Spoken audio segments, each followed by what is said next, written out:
And like some champions are better for it than others, I but see. if you're building a lethality champion, Ooh. like Pike or Darius do, then it's some real fuck. I I've accidentally seen started streaming it to my Twitch stream for a second. Oh. Whoops! that Good. would explain why I'm on the YouTube and I'm not seeing it be live. Yeah, it should be up now, hopefully. Oh, I suppose I'll finally subscribe to the channel. I saw Boo did it at one point, and I was like, Yeah, "Oh, I did hey! a while back. Whoa! Look at him! He's here now." What was I gonna say? But yeah, Pike is one of the champions I play, so like, I'm part of the Pike mains subreddit, and boy, are they having a great meta? They're all so happy. Yeah. They're all the happiest they've ever been. Oh my god. And then I go on the r/League of Legends subreddit and I see an invisible Darius getting a pentakill and I go, Oh, no. I don't know about this, guys. And then I see a Rammus with 6 Thornmails running it down mid and he's 1v5ing the enemy team and I go, I have some thoughts.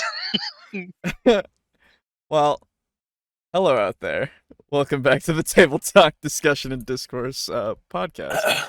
We are back with you right now talking about League of Legends, as we always do. I, as always, am your host, Alejo, aka Great on95.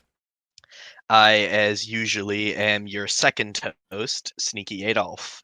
And I'm the third host, back from a very tiring romp with Corona-chan. Yeah, back from the dead, more ghosty than ever. Yeah, right. It's good to have you back, though. It is good. Yeah. Glad there was no big respiratory shit. Yeah. I would say now I don't have to carry the podcast, but let's be real, I'm still gonna have to. Wow. Ouch. Ouch. There's a pop-out thing for chat for you, Boo, if you want to look at that every now and again, if you want that. But yeah, so welcome, Vortexus. Good to see you. Yeah, so we are gonna be talking about. Oh, I should probably get in the watch together. Well, we're not necessarily. Or we're not doing watch together tonight. We're not necessarily gonna be doing that now.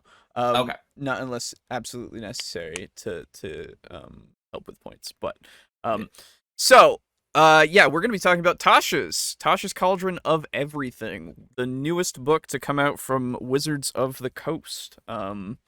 It's a book that has come out. That is a thing that people have said.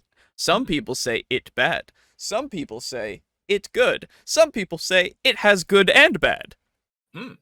It's very interesting. But it's almost like it is a book of varied content. And one might almost say everything. Exactly. So yeah, we're gonna talk about it. We're gonna see what's going on, and the only one who owns it is Aiden over there. He's because I'm dedicated to getting you guys an informed opinion, but yeah. So yeah, let's just start off. So overall, Aiden, I would love to know what your thoughts on the book are as a whole. As a whole, I would say it's definitely worth getting, especially now that it is bringing to, I guess you could say, canon the UA subclasses that have for so long been present. There's a lot of good subclasses like say for and domains like Order Cleric and stuff like that that have been sort of widely recognized as being really good for a while now. Artificer, stuff like that. And it's really cool to actually now finally have a book. I'll be honest, I kind of only picked up Tasha's like I didn't even know it was out because I was at the bookstore picking up dice for some players and happened to see it on the shelf, and I went, "Oh, that's out." And then, long story short, I then had Tasha's. Yeah, fair. I've read pretty well through the first like 150, 100, like through the first, I'd say 164 pages, which is like 90% of the book. Right. Paying more attention to some things than others. I would say overall, it's whether or not it's worth the money is going to be highly variable. So But the I thing. I Oh, have sorry. enjoyed the book so far. Okay. The thing that I have heard at least is that a lot of it, because it's reprinted stuff, Mhm. like, and there's nothing. I think it's good that they have reprinted a bunch of things from the books that no one bought, because like no Yeah. one bought them, right? Like, well, it's some people did who really I wanted to collect all the books, right? But Mm. yeah, no, overall, I don't think many people bought a lot of the specific adventure books of what is it, Mythics? You mean like modules? Yeah, the modules themselves, the Mythics of Theros or whatever, Oh yeah, Odyssey of Theros, I don't remember, and Frostwind Dale. Dale. Yeah. Yes. Like those things weren't really bought. I think I honestly I would love to see the stats of Ravnica, because I feel like a lot of people bought that. I don't know. There's just a feeling in my brain that that's a thing that was bought. Yeah.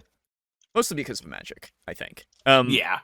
But having all that stuff together now, although Eberron stuff is also in there, which is interesting because I thought Eberron was a more popular kind of setting that people would want. But I mean, I understand to have it be all in one place, and so you don't need to go out and get those specifically just before those things if that's what you wanted. The thing about it though that I've seen is that a lot of it's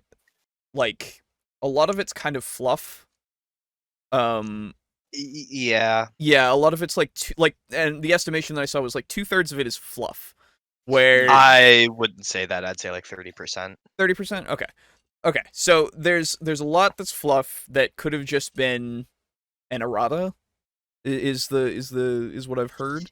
Yeah. Okay. If you're going to consider like, so I would say 30% of the stuff mentioned in the book is very much like talking about like the flavor behind, say for instance, a swarm keeper, right? Sure. And that is present in a lot of books. Personally, I have no problem with Sure. it. I Yeah. think it helps the writers to more accurately convey the feeling that they're trying to get across with a class. Mm-hmm. I would say, however, and I was actually going to get into this a bit later, but like there's a whole chapter on like customizing magic spells to fit for your character. Yeah, that And I it and saw. it's like, sure, yes, I guess put it in actual rules for people who have DMs that are like, well, Who if it's not in need the that? rules, Yeah. then you can't do Yeah. it. But at the same time, wanting to make sure that you put it in for those players in those niche situations, um, is sort of gonna be, it's already shot itself in the foot when on page 4 it talks about the DM is free to use all, none, or some of this book. Yeah. So and technically speaking, it's not sort of one of the main core rule books. So No, it's DMs just a who are going to be a supplement. stickler about it are already going to discount Tasha's anyway. Yeah. No, of course. It's just the same as what Xanathar's was, and I feel like a lot of people, honestly, I feel like more incorporated Xanathar's just because of the fact that it was mostly new stuff, quote unquote. But like with Tasha's, it feels like with the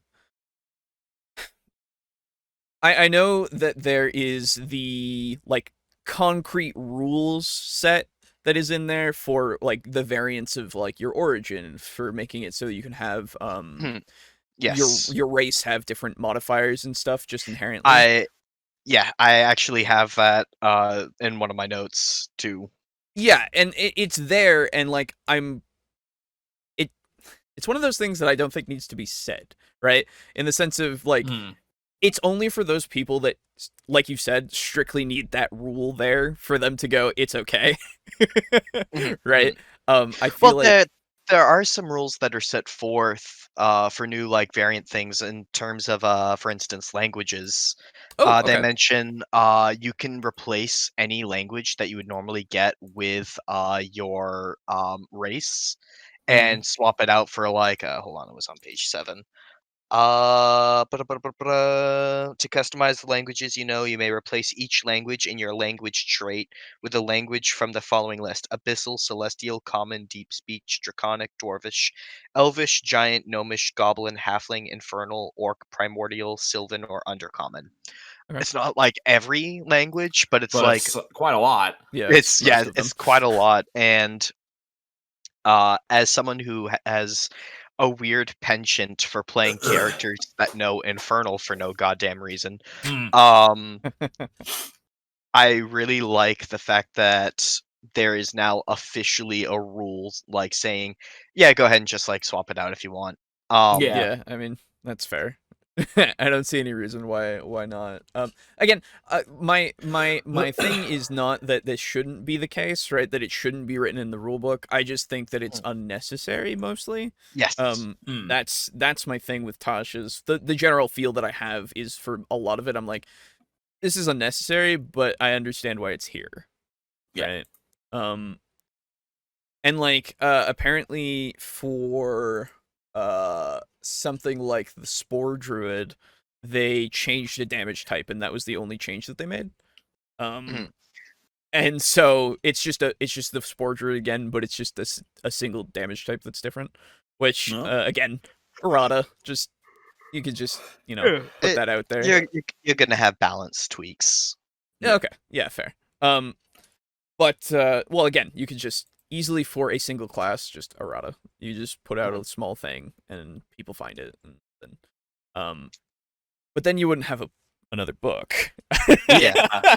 So that actually brings me into like one of the general feelings I've got about this book that I was gonna throw out to your question earlier, but it was in general, I do like the fact that there is some fluff like on page 4, the 10 rules to remember. It's like number 1, the DM is your adjudicator, like listen to them even if they're wrong. Right. Number 10, number 10, have fun. And it's like that should be number 1, but there is some fluff that is nice to see, but all in all, I don't believe in recycling content from, say, the other books that no one bought. Because while yes, it can ensure that people are more likely to see your content if you post it in a new book and say, "Oh, hopefully people will buy this one." Yeah, no, of course. It sets a bad business precedent, Yes. and Yeah. B, like, what about the people who did buy the books then?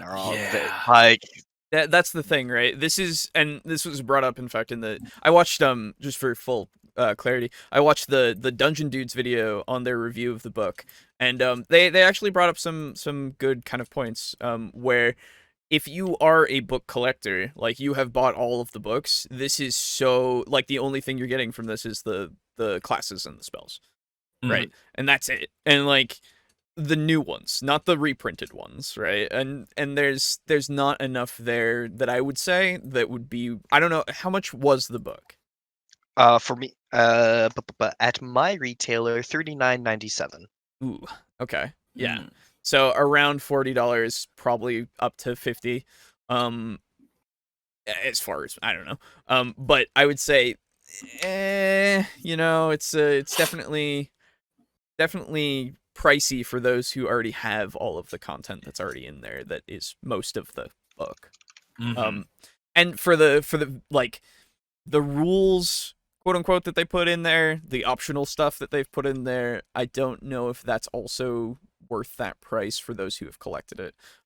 Even for those who haven't.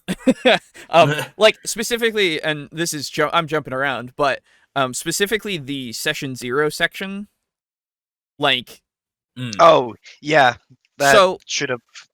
That yeah, doesn't need to be in there. that should have been in the Dungeon Master's Guide. Yes. Well, that's why I said that should have, and then I thought to myself, well, DMG's already printed. Exactly, so. right? Like that's the only. So the problem is for those people that don't know about session zeros or that haven't been on the internet ever, Yeah. like it's going to be something that is way far, like you are buying you're buying the core books and you're reading about those and you're already doing your thing probably at this point. Like Yeah. you don't then get to Tasha's and go, "Oh, now I know how to do a session 0." Yeah, right? It's a little strange. I understand that it's there for a reason. I've also heard that it's very sparse though. Yeah, as far as like I recently just had a session 0 myself that I had made for my players, and I did like their portrayal of the social contract. Okay. It was sort of very bare bones. Yeah. That's the complaint I hear. I did like their talking about hard and soft limits for what people are like sort of comfortable with. I think that was a really good idea. Game customization, like you shouldn't have to have a fucking paragraph to say like, you can make your game however you want.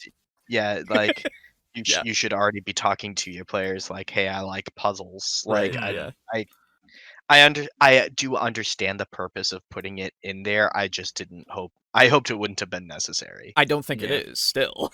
I really don't. I don't know. There's this like we've encountered this thing where a lot of people have made the claims of like this is something that needs to be talked about more when I think that it's already talked about a lot. Right? There are those horror stories of people that get things set upon them like mid-game, and those are notable just because, and people remember those and exaggerate on those because they're the bad ones. And they're notable because of that, and it's a lot of people going, "Oh fuck, I don't ever want this to happen to me," you know. So, but at the same time, again, I don't know if there's if that's a common enough occurrence for it to be needed to be stated, right? Then again, I could be wrong. I don't know. I haven't polled everybody in the world, as some people have said, right? Like, and I don't plan to, and I don't care to, and I don't think you need to. In this case, I also did want to throw out before we get too much further ahead, sure. when we were talking about ability score increases. Yes. I'm super happy to see the customizable bonuses. It's something I already do regularly in 2 of my campaigns. Yeah. Because I think that this is how variance and uniqueness should be represented in 5e. Sure. Yeah. Not with the removal of like races for kinds and calling orcs, dwarves, and elves all humans. This is what I like, and it's more you can play your orc, just give them the different bonuses that they want. Yeah. Yes. Absolutely. So long as it's like, maybe something that's a bit informed by your backstory and your character description. Yeah. Well, go on. Oh, I was gonna say this is the thing that Pathfinder has been doing with Pathfinder 2e. Like it's proved to be something that works, and I think that it's honestly something that should be used in most systems. I mean, I don't think that it's needed to be stated outright, but with Pathfinder, it was an inherent like decision with their game's structure, so it made it work even better. Now, and hold on, let me grab my Pathfinder book now.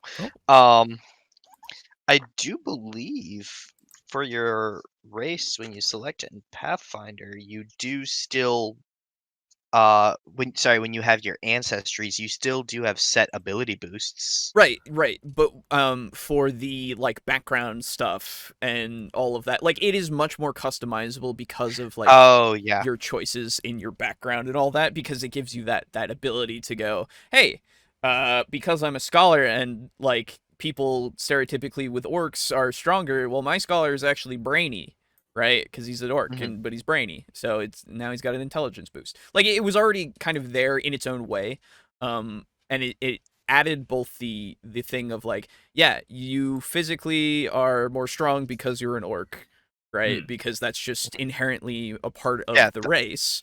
But regardless of that, what you did with yourself, that matters too, right? Yeah, exactly. And that's like- good to be represented. And I I think I mentioned that earlier when we talked about them removing like all bonuses and just Yeah. saying, hey, pick two. Yeah. Is I'm all right with people picking something so long as it makes sense for them, but like having an orc with a +2 intelligence, like what are you fucking making a microscope out of a mud puddle? Like Wow. you're roaming the countryside, man. Well, again, yeah, it does depend on the setting, right? It does depend Eh, on yeah, it does depend on the setting, but in general, yeah, when you if we're think going of by orcs as traditional like orcs, yeah, yes, absolutely, yeah, 100%. because for sake of example, you kind of have to, because if you get lost in the niche Yes, possibilities, then you'll never get anywhere. yes, very much so. I agree. But like if you're thinking of like the traditional like tribal nomadic orcs, like they don't have fucking universities, man. Why No. do you have +2 to intelligence? Yeah, Like sure, and maybe you usually a were born a barbarous clever tribe. boy, good for you. Like give me something of sustenance. Right. Yeah. No. It's definitely, if you go by just the stereotypical stuff, then yeah.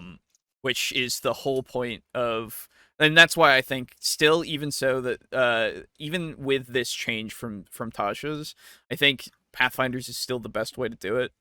Unfortunately, for D&D, Yeah. because it still has that inherent thing, but then it goes, and like I said, with your background, it's just like, now, what did you do with yourself? Even though you had this advantage, did you continue to use it, or did you go, I wanted to think more, right? Yeah. Or like, I thought a lot, but man, I hate thinking, right? Like, Oh, that actually reminds me, Yeah. another thing on page 7 that I super loved, and Okay. I will probably look at implementing into my own games, Mhm. is proficiency swapping. Oh, okay, yeah. They have a table for it now, right? Yep. And it basically talks about like you can swap any skill proficiency with any skill proficiency, and armor proficiency with a simple martial weapon or tool. Right. And it basically mentions some races and sub-races grant proficiencies. These proficiencies are usually cultural. Your character might not have any connection with the culture, in or your character might have pursued different training. And then where was it? There was a line I really liked.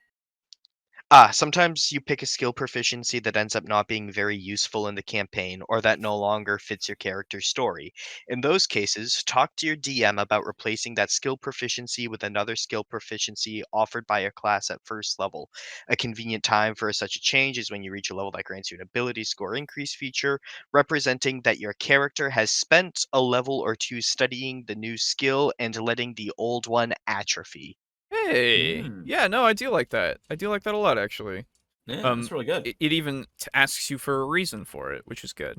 Yeah. I It's good for character. think that and they talk about like changing your subclass, which I probably won't allow because Yeah, that's a little. If you're like, what I would say for that is, you go a couple of sessions right after the subclass has been, hammered in the sense of like they reach level 3, then you have them have a little bit of experience with it for a while.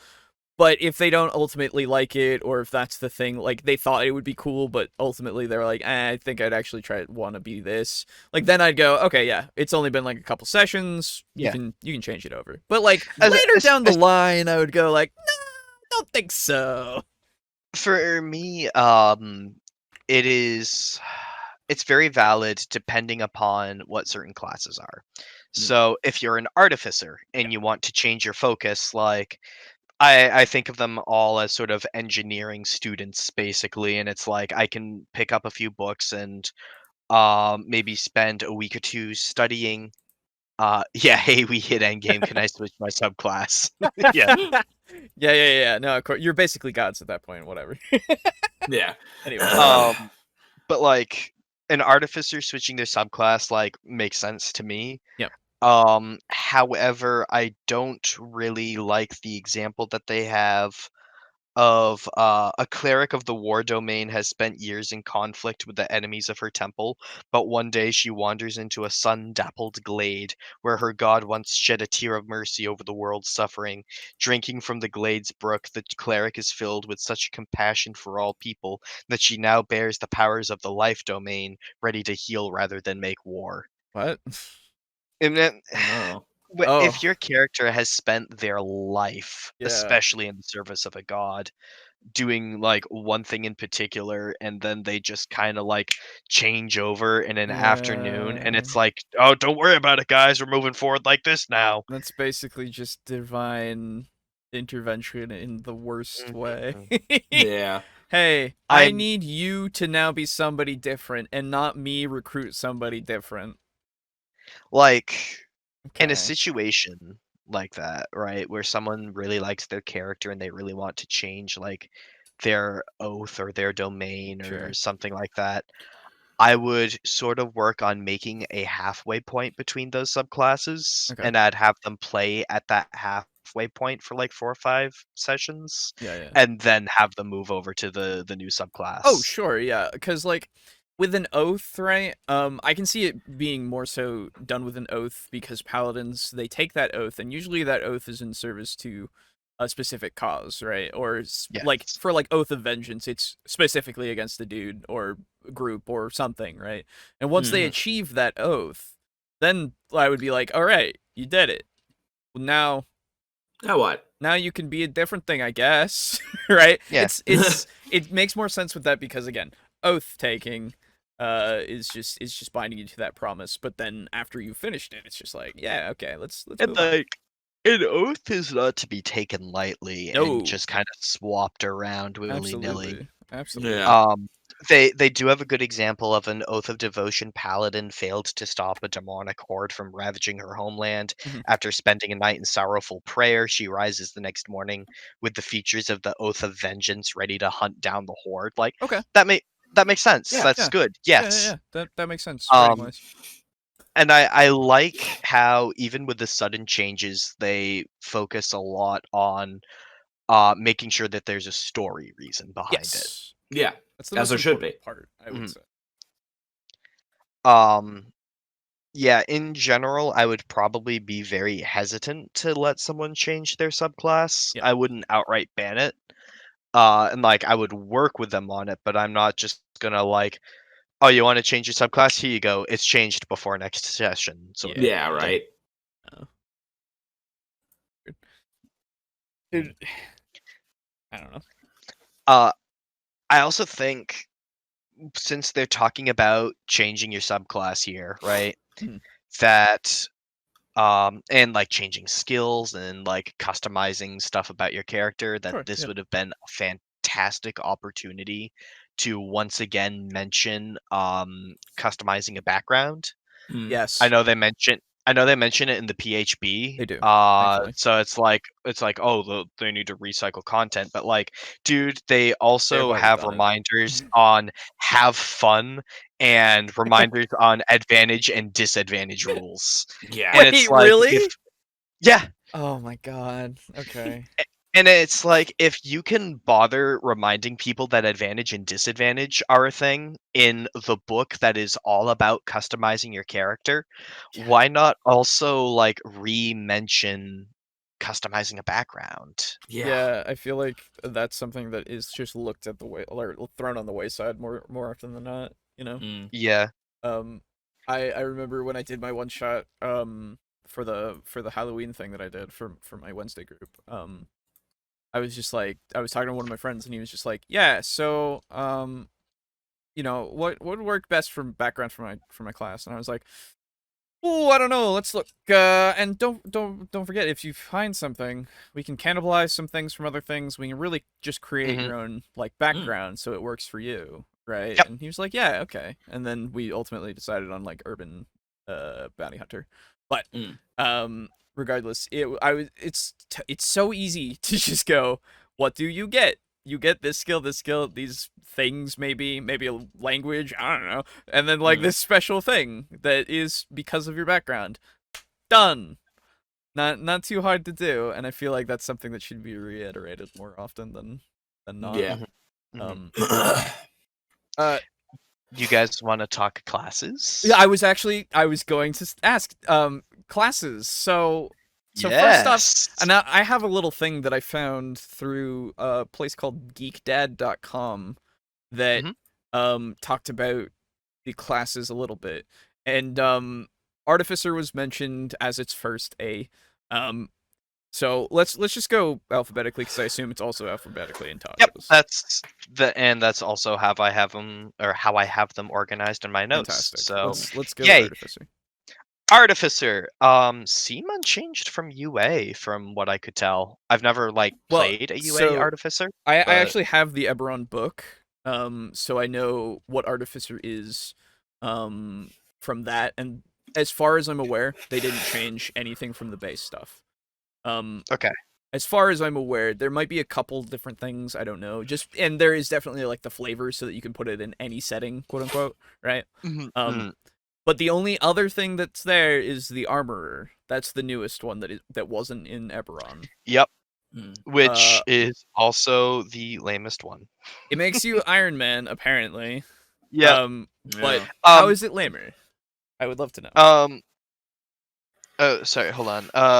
Let me look at each one because I may have been thinking of the wrong one because I have a note of Battlesmith, huge missed opportunity for mechs. So that may have been the Iron Man one. Maybe. It was probably the Iron Man one. Because I know armor is specifically like you make heavy armor for yourself that you can infuse with like magic. Yeah. That's the Iron Man. Why did I have Battlesmith missed opportunity? But what the fuck was Battlesmith again? You know what? Let me Artificer. Let me go pull out my Eberron book because I can actually look at that. Yeah. Alchemist was pretty neat. Having wanted to play a party ficer for a while now, I want to make an Artificer with a custom spell list. Okay. Fucking Robo Buddies with Artillerist was really fucking cool. Yeah, that's it's super good.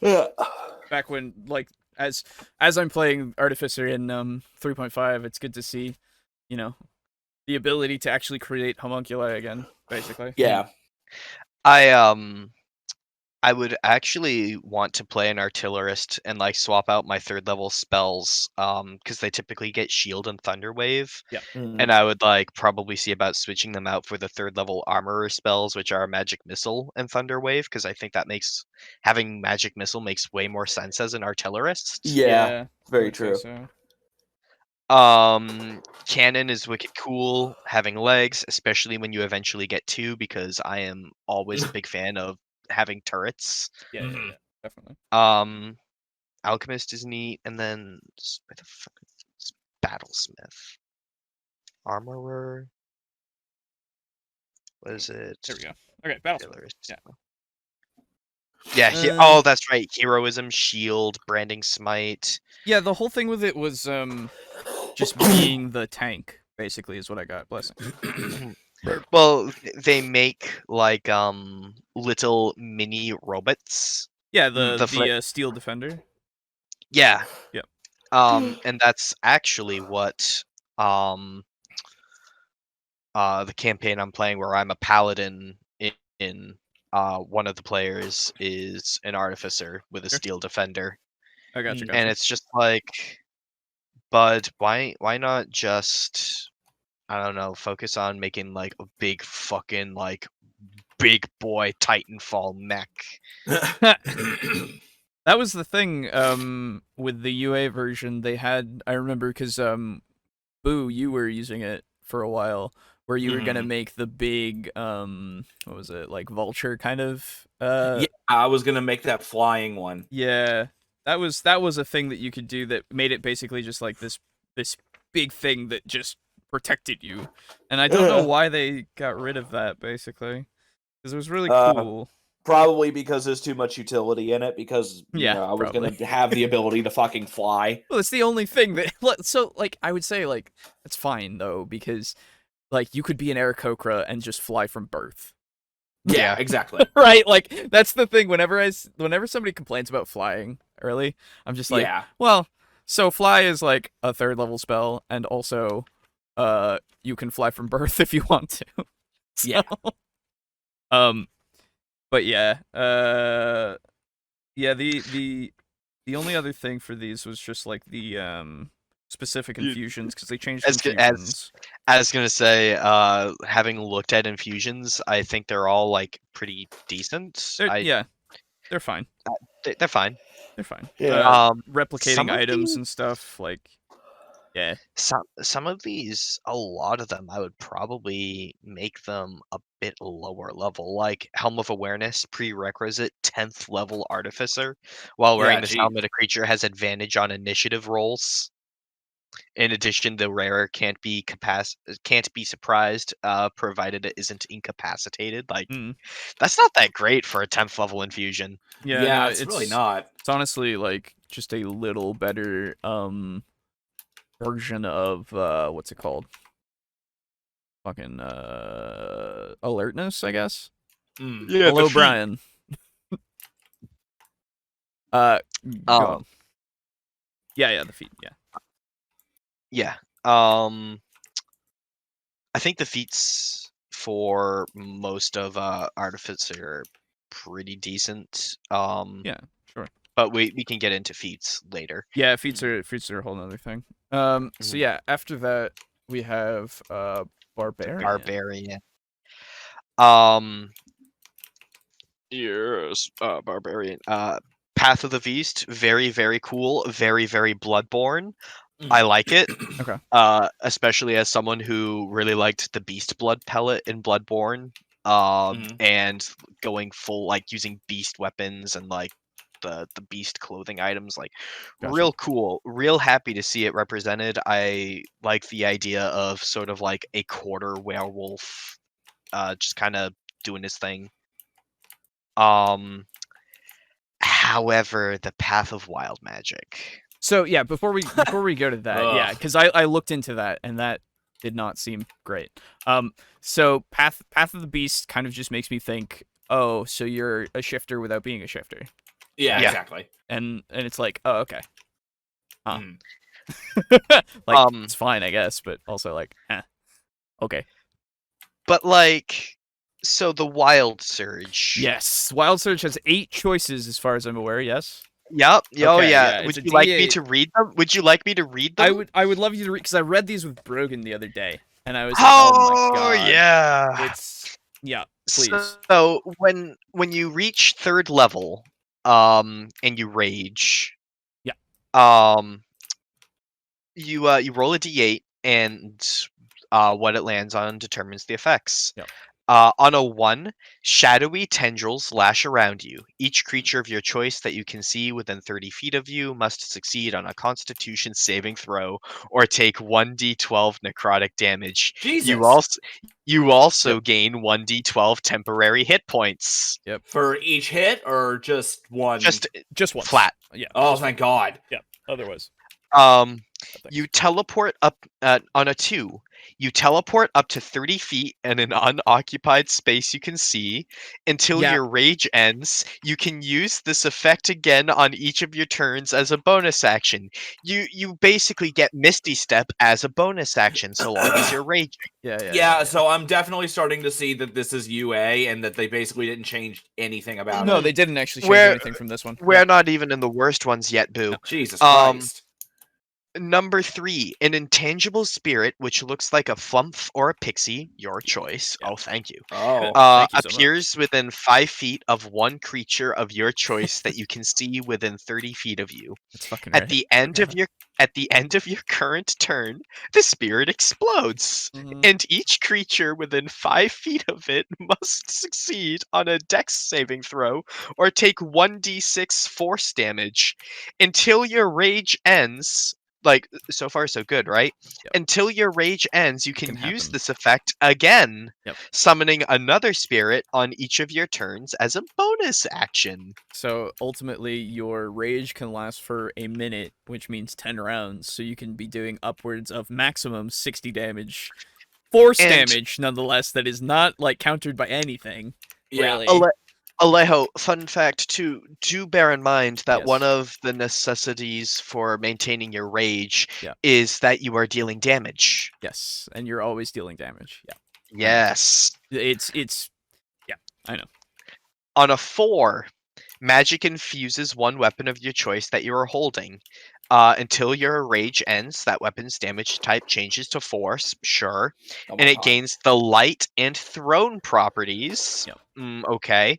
With a normal range of 20 feet and a long range of 60 feet. Yep, If the standard. weapon leaves your hands, the weapon reappears in your hand at the end of the current turn. So basically, It's you a have 3. your Cloud Strife Greatsword and you start throwing it and you Yeah. gain returning on it It's for a free minute. returning.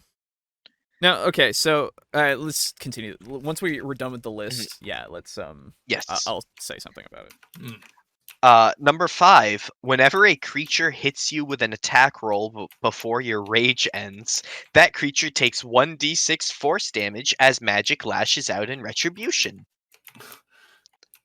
Honestly, this one is, I think, the least That honestly egregious of fits all the of them. best. Yeah. Yeah. Explosion parries as long as you're enraged sounds insane. Yeah, I just Yeah, saw that's that. like. And like, I like how you summon the cute fairies while you're enraged. So like, what is happening? Are you So- just screaming? All right, Yeah. Right? Like, okay, let me. It is. You are so angry. You Right. have given birth to a new creature. Yeah, No, it's a spirit. You are literally corn spawning demons. It's a spirit. Yeah, it's great. So I'll say it now because I need to say it now. So Why is there a flump? By the way? Yeah. So I know why. Because Okay. Wild Magic Table for Wild Magic Sorcerers Oh. has the and I know because this has happened to my Wild Magic Sorcerer. Sometimes if you get it to happen, you can spawn 6 flumps around you that are scared of you and just run away. Because haha. Yeah, because flumps are. Because Yeah. flumps, right? Because flumps Yeah, are because great. flumps. But this is the thing with this wild magic thing. With wild magic on the sorcerer's table, there are so many things that can go wrong because it's Yeah. wild magic, right? Dude. All we of all of the things that are on the table for the wild magic barbarians are all beneficial. Yeah. Everything. And Yep. they have so much more control than any wild magic sorcerer could ask for. Yes. And now, to be fair as well, what I would say, and I have a point and a counterpoint to this, to be fair as well, for the wild magic surge for, let's see, I think it's, you get blink for a minute, and you can blink on your bonus actions, right, for a minute. Which, again, this is a 2 value out of 100 choice. And the other thing that I would say is Blink still isn't even as good as Misty Step. I think actually it might not be Blink, it might be Misty Step. It might be the equivalent. It's just like let me find it. Because I know this also happened to me. Oh no, here it is. For the next minute, you can teleport up to 20 feet as a bonus action on each of your turns. 20 feet. Yes, only 20 feet. It's less than a Misty Step.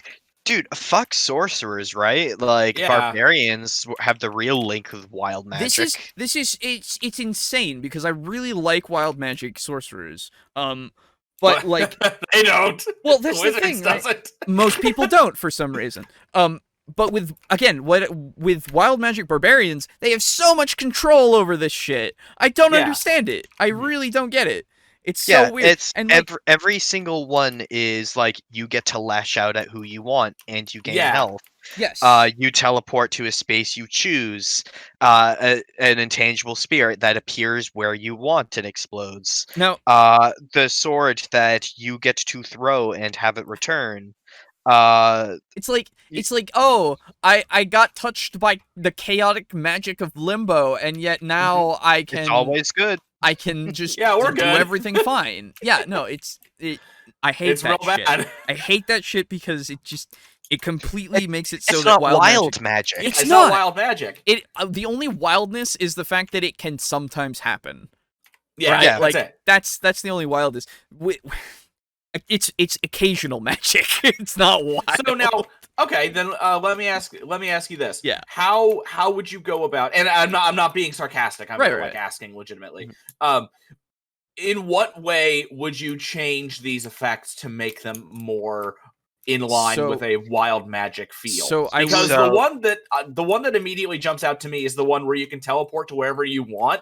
I think that it should be every time it could happen, it's a random space within. Sure, yeah. I think there should be drawbacks. I think that it needs to be both beneficial stuff and drawback stuff. Like, it needs to be a gamble, because that's the whole point of wild magic. Mm-hmm. I have 2 notes. Please. The first of which is we should probably finish the wild magic table before we start talking about home. Oh, yeah, that's true. And secondly, is that Wizards has already answered your question, Boo, when they gave us the wild magic table in the player's handbook. It's true. Yeah, it's true. It's true. Anyway, please continue with wild magic. Number 6. Until your rage ends, you are surrounded by multicolored protective lights. Oh, another beneficial one. Oh. You gain a +1 bonus to AC, and while within 10 feet of you, your allies gain the same bonus. Yep. Wow. Amazing. Number 7, flowers and vines temporarily grow around you. Until your rage ends, the ground within 15 feet of you is difficult terrain for your enemies. Yeah, it's specific, so it's not for anybody, it's just for your enemies. Great, good. Number 8, and this one I think is the stupidest of them all. Please. A bolt of light shoots from your chest. Why your chest? I don't know. Who fucking knows? It's wild magic. It's wild, man. Yeah, so that's from your chest every time. Another creature of your choice that you can see within 30 feet of you must succeed on a Constitution saving throw or take 1d6 radiant damage. Yep. Oh. And be blinded until the start of your next turn. Until your rage ends, you can use this effect again on each of your turns as a bonus action. Yup. Wow. Amazing. Great. Fantastic. I love it. Giving the Hulk full control over magical RNG memes sounds a little too broken. Yeah. I agree.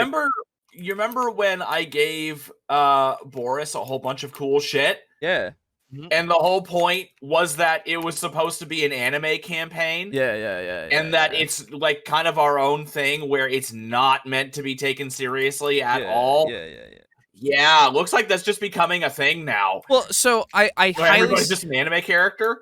Highly suspect that it's because people don't like wild magic that they've made it a beneficial wild magic barbarian, because they've already got wild magic out there, and then people, like, a lot of people are just like wild magic. Yeah, and I'm over here going, I barely roll a 1 ever. I'm not. It's just not a thing that happens very often. But with the wild magic barbarian, it's just like, who gives a fuck? Let's just have it happen and like make everything good for everyone. Mm-hmm. It's like, if I want to play a wild magic character, why would I ever play a sorcerer?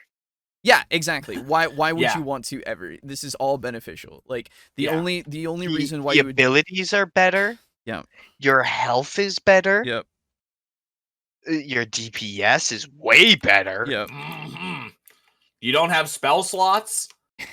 Yep. Like, fuck, dude. Granted, I get the fact that wild magic sorcerers are basically a sorcerer until they roll a 1, and then that's when wild magic occurs. Yes. Whereas the barbarian, it's every single time they rage. Every single time. Yep. Which is so often. I can understand wanting to then, because of that, weight it more toward neutral or good for you. Sure. But like, fuck, man, dude. Even the 2 worst things on this list, which are rough terrain in a 20-foot patch around, or sorry, 15-foot patch around you. For your enemies, specifically just your enemies, which is makes no sense. Why would wild magic care? It's about so much control. It doesn't make any fucking sense. Yeah. Like it. The whole thing about wild magic is that it's almost a person. It's like it's fey. The way that I view it is that it's a burden and a boon, right? Like it is both. Mm-hmm. It is literally like the way that I view sorcerers, at least, they don't look for this stuff. Sometimes they might, and sometimes it might happen to them and they become sorcerers because of it. But a lot of the times it's just they have to deal with what they've been born with, right? Or whatever it has encountered them that has now made them this way. And so with wild magic, it's especially like one of those things where you can have this character that, and it's the character that I'm playing, is like, he doesn't like the fact that he has this shit. It's very inconvenient, and he just wants to live like a man. yeah, that's I actually have a character concept of that. It's like, as they level up, they're like, guys, I wasn't casting fireball yesterday, help me. Yeah, it's a warforged, because he's like, robots shouldn't be casting magic. Oh my god, someone take it away. Right? Like stuff like that. With the sorcerer, you can do so many stories, even though like some could find them to be too powerful just because they have the inherent magic and they don't need to use spell books and all that stuff. But I would say no. But also it's just one of those things that you can use to tell the story of somebody who is trying to just deal with this shit. They are trying to live their life, and if they are doing this adventure stuff because it's the only way they can siphon off this inherent magic that is just coursing through their bodies, that is threatening to explode at any moment, right? That's what they're doing, or anything like that. It's just especially with wild magic. Why you gotta do it? Why you gotta do wild magic dirty to my Well, you know what you can. Yeah. You know what you can do. Huh? Don't use it. Oh yeah, it's true. I could. Oh yeah, no, I'm not. Yeah, don't you worry. Fuck wild magic barbarians. Like, that's stupid right? shit. Like, geez. I don't understand. It's so obvious that they just took shit from UA and just did nothing to it. Yeah, no, I know. This was play tested, and they thought this was good. Jesus Christ. Play tested by who? Yes. Exactly. So fuck, dude. And like 6th level, right? Yeah. Bolstering magic. You can harness your wild magic to bolster yourself or a companion. As an action, you can touch one creature, which can be yourself, and confer one of the following benefits of your choice.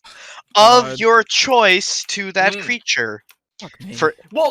For 10 minutes, the creature can roll a D3 whenever making an attack roll, and also, by the way, a D3. Whenever making an attack roll or an ability check, and add the number rolled to the D20 roll. You give them inspiration for 10 minutes. It's less than inspiration. Half inspiration for 100 rounds. Yeah. So here's my that's 50 times inspiration. Jesus Christ. Yeah. It's hippie. Fun. Here was my first initial problem. With that whole thing. You harness your wild magic. You control it. Now let me say, hey, wild magic, that shit that's completely uncontrollable. Right. Wild. So control you for a minute. Yeah, let me be the both the bolsterer but also the one who tears it down, because yes, later on with sorcerers they can control wild magic, but that is at 14th level that you have that, right? Secondly, for 6th level fucking wild magic sorcerers, you get the ability. Why does the barbarian have better control over magic than the sorcerer? I don't fucking know. Okay, so probably because people prefer barbarians. I don't know. For the second thing that bolstering magic can do. Oh, you thought it was good because it can give people basically like inspiration, except times 50. Right. The second thing is roll a d3. The creature regains 1 expended spell slot, the level of which equals the number rolled or lower, the creature's choice. Once a creature receives this benefit, that creature can't receive it again until after a long rest. Oh, the creature now chooses? Oh, wow! Yeah, you can be an angry boy and touch the wizard, and then the wizard goes, cool, I can cast Fireball now. That's so dumb. Oh my god. Or if the wizard chooses, oh, I have a 1st level spell slot, I can cast Invisibility. No, that's also 3rd level. Is or it? 2nd level. Yeah, no, 2nd level. Sorry, Second Invisibility. Yeah. Like, fuck, man. It's not. Yeah. It's the creature's choice. Why is it the creature's choice how much magic they absorb? Right, exactly. It doesn't make any fucking sense. Okay, and again, I will say these few things again about wild magic sorcerers. 1st level, you get the ability to manipulate the forces of chaos to give you an advantage on a single attack roll, right? But after you do that, the DM can then, anytime that you cast another spell of 1st level or higher, anytime can just say, hey, you gotta roll on wild magic. Like, you have to. And you get it back. You get the thing back that you just used, but you have to roll on wild magic. Right? And then you just go, fuck, it's backfired on me because I've bent the forces of chaos to my will. But here's the problem, though. All of that shit is beneficial. So, it's like, oh, you gotta roll on wild magic. I know. Boy! I know. That's the thing. If they were... It makes sense for this because it's like, oh, yeah, you could backfire for this, and you could actually backfire, right? Yeah. But, like, it doesn't help with the barbarian. Okay, so we have a couple of things. Shall I lay out an example of what it's like to be a wild magic barbarian versus a wild magic sorcerer for you guys? Absolutely. So, the sorcerer is in a tavern. And he sees a coin purse on a table, and he's like, "I'm gonna be a sneaky beaky boy, and I'm gonna cast some spells and like cause a bit of a distraction so that the rogue can get that coin purse on the table, right?" And then, the worst has happened. Wild magic. Yep. Let's see what happens. Does he turn into a potted plant? Okay, that's neutral. Yep. Does he also heal a certain amount of hit points? Okay, that's good. Does he, I don't know, cast Fireball centered on himself and kill everyone in the bar? I sure hope not. I hope not. Oh god, kill everybody and myself. Yeah. Now let us have this same scenario, except this time it's the barbarian. Yeah. Oh no, wild magic has happened. Shadowy tendrils lash out around you. Each creature of your choice that you can see. Okay, so I just make it so that no one gets attacked. No one gets attacked. You teleport up to 30 feet to an unoccupied space. You can see. Maybe. I have gone outside now, and then I just choose to not teleport again. An intangible spirit, which looks like a flump or pixie, appears within 5 feet of one creature of your choice that you can see within 10 feet of you. That can be bad because it's going to appear near a creature, but then could be himself. Well, it says of your choice. Can you not choose to not? Well, he could exactly. Say, you could choose not, or you could choose yourself and then continue your rage. You can say rules as written. It has to appear by a creature, even if none of them are hostile. Yeah. But I would just say, well, clearly the intent is that I have control over where they appear. Exactly.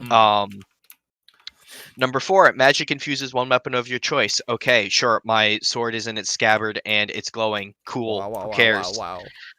Whenever a creature hits you with an attack roll, no one's attacking me, so that's nothing. Yep. Until your rage ends, you are surrounded by multicolored protective lights. Cool, there's a light show on me, and I'm already trying to distract people, so yay, cool. Yeah, right? I did it. Flowers and vines temporarily grow around you.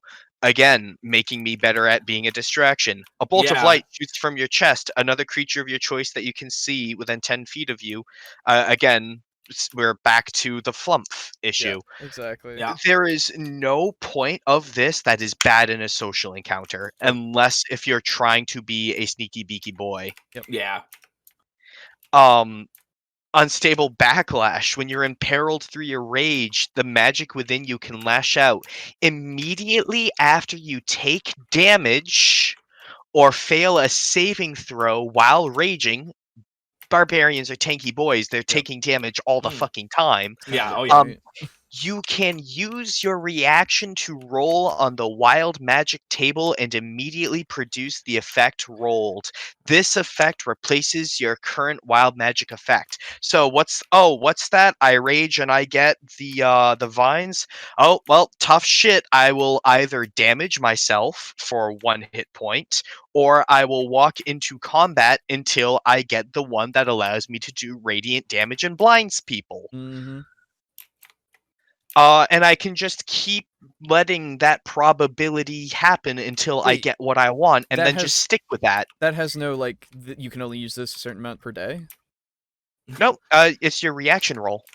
Fuck me. Really? Yeah. What the fuck? And then Balance.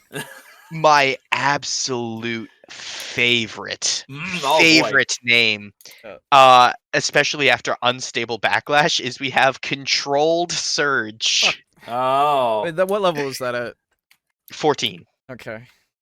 Whenever you roll on the wild magic table, you can roll the die twice and choose which of the 2 effects to unleash. That's exactly what you get as a sorcerer. Fuck off.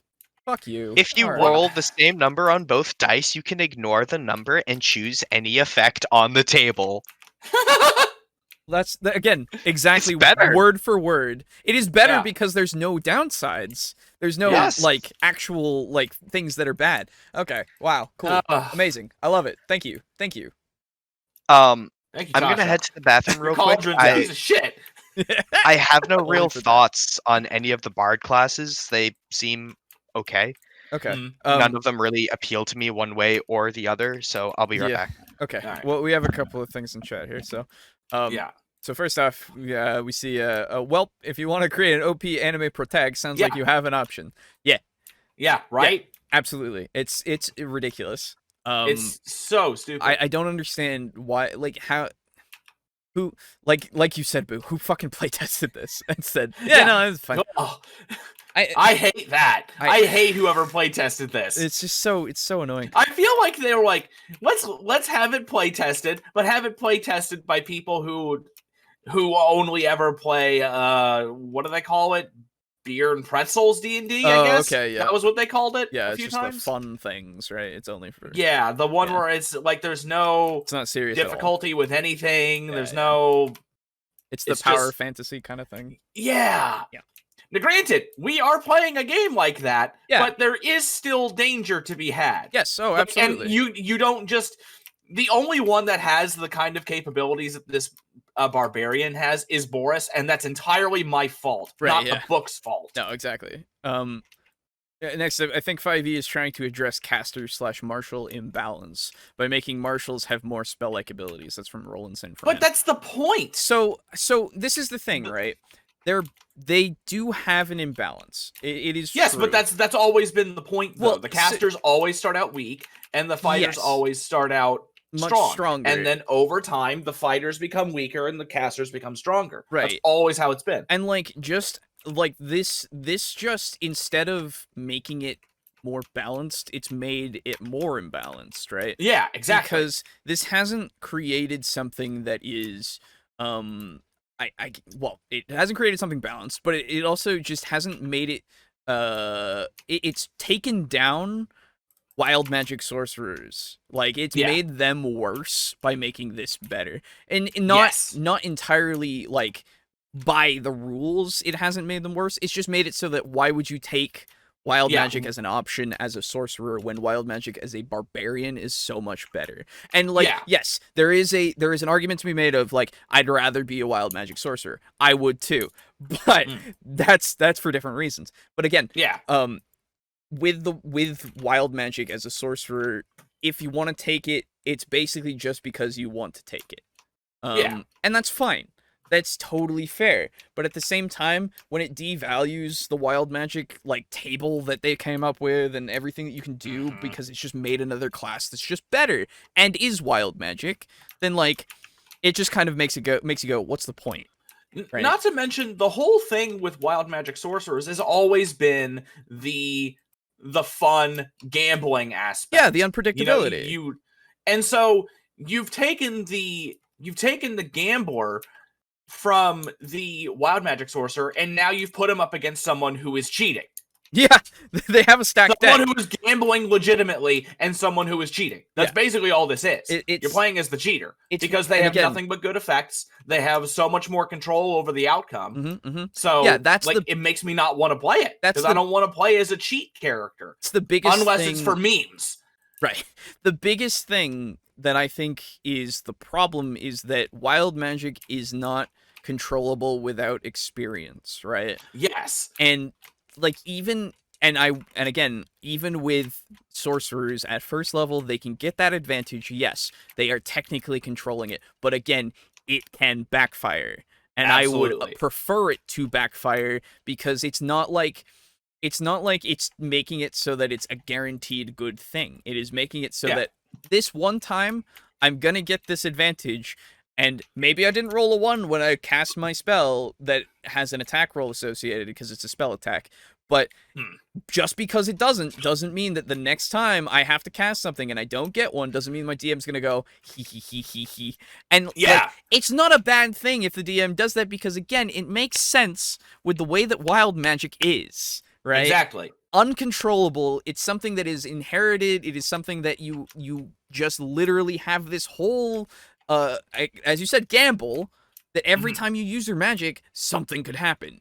Yes. That's a big part of it, and this just completely spits in the face of the spirit of wild magic, I would say. Yes, that's the problem with it. That's why I would never, you wouldn't catch me dead playing Wild Magic Barbarian. Yes. Now, I think that the concept of a Wild Magic Barbarian is not inherently flawed because barbarians live in the wild and they could potentially live near sources of, strange, uncontrollable magics. So I think that them being able to have it is perfectly feasible. It's just they need to have even less control over it. They need to have honestly, I think that they should have the potential for stronger effects, but way stronger backfiring. Yeah, because that'd be really cool. Sort of like borrowing from the idea of the warp, where exactly that's what magic I keep is thinking linked about. to emotion. Yep. Yes. Yep. Oh, yeah. Make it like an emotional kind of state. Yeah, absolutely. Yeah, I mean, how it basically it is because of your rage. Yes, but make it more tied to that. Not just like one thing that's like. I guess it is kind of tied to it because of like the explosion guy and then the other thing, but it's not. It doesn't. Again, it spits in the face of wild magic because they can control it so fucking much without any experience in magic until they've just been infected by it somehow. Yeah, no, that's actually a good point in the chat, Vortexus. The only other reason I'd see someone using this is if the DM is using the subclass as some form of an endgame arc villain character. Okay. Yeah, I mean, kind of. Yeah. Here's the problem though. The subclass, I like the idea. I like the idea of that, but the problem is that you're still leveraging the overpowered and broken nature of a subclass just to make your end boss, more dangerous. Yeah. So you're still it's still hinging on the fact that it's broken. And like I know that it doesn't scale, right? The table doesn't scale and it doesn't technically have the same potential as say a regular wild magic sorcerer with like the ability to sometimes cast fireball on himself. But it still has that potential to just augment to such a degree everything that the barbarian does that it feels like it's more powerful regardless. So yeah. What did bards even get? They got the College of Creation and College of Eloquence. Yeah, they can College animate of Creation, so I guess they animate things. Yeah. Oh. That's cool. Yeah, that's nice. It's neat. Sure. So wait a minute. So does that mean you can basically be Beauty and the Beast, the singing stuff? Yeah. You can basically be that. That's kind of funny. Yeah, that's cool. I sort of like Eloquence is just College deception. of Eloquence. Because it's literally just based on like debates and stuff like that. Nice. So they you have fucking school shit where you got to present shit. So they're that appeals to you. Hell yeah. It's a thesis defense. The class. Now you can just imagine an entire campaign where it's all just set in a bard's college, and you're just coming up with new songs. I have an idea for that, except it's not so much songs as much as it is you're part of like one of the lore colleges. Yeah. And you all have like you're basically all a research group. Yes. And you all need to go out and basically work on your like your researches. Yeah, absolutely. And you just kind of decided to work together and be like, hey, I'll help you find this. I'll help you with your finals if you help me with my core. Exactly. I love it. Yes. Oh my god. That'd be so pretty great. Fun. Let's see. Cleric, order cleric, fine. Yes, good. Yeah. And we get to one of the art on page 32 for the order cleric, right? Has like this dragonborn, like bounty hunter looking guy. Mm-hmm. And like, God, dude, I want to play a bounty hunter like Mandalorian-esque character now. Oh, sure. Yeah. And since I've been playing Sniper Ghost Warrior, I really want to play like a sniper character that actually like goes really in depth into all the different kinds of like ammunitions and scopes and shit. Oh yeah. So order is just like overall it's just only order stuff, really. Yeah, pretty the much. order tide. Voice of authority, you invoke the power of law to embolden an ally to attack. If you cast the power higher. Power of law. Fucking work harder or I'll arrest your ass. Orders demand embodiment of the law, stuff like that. Okay. I have actually a player in my Ingradel campaign who got by on the fucking skin of his teeth because I told people no UA, but all the books are fine. And he said he wanted to play an order cleric, and I went, and then Tasha's came out the next day.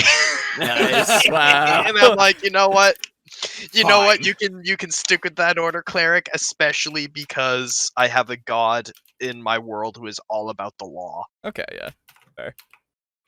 That's hilarious. I know there's one of these clerics that has a very annoyingly good channel divinity, I think. Is it the peace one? What does the peace one do? Hold on. Well, healing everyone you come close to? Oh, I didn't even know about that. No, that's not it. I think it's the Twilight one. Feature. The Twilight one seemed alright. From what I had read. Eyes of Night, you can see through the... Oh, no, that's just a feature.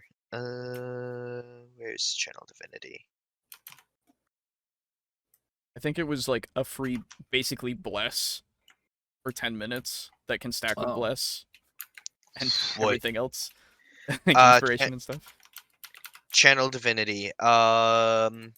Second level Twilight Domain feature. You can use your Channel Divinity to refresh your allies with the Soothing Twilight.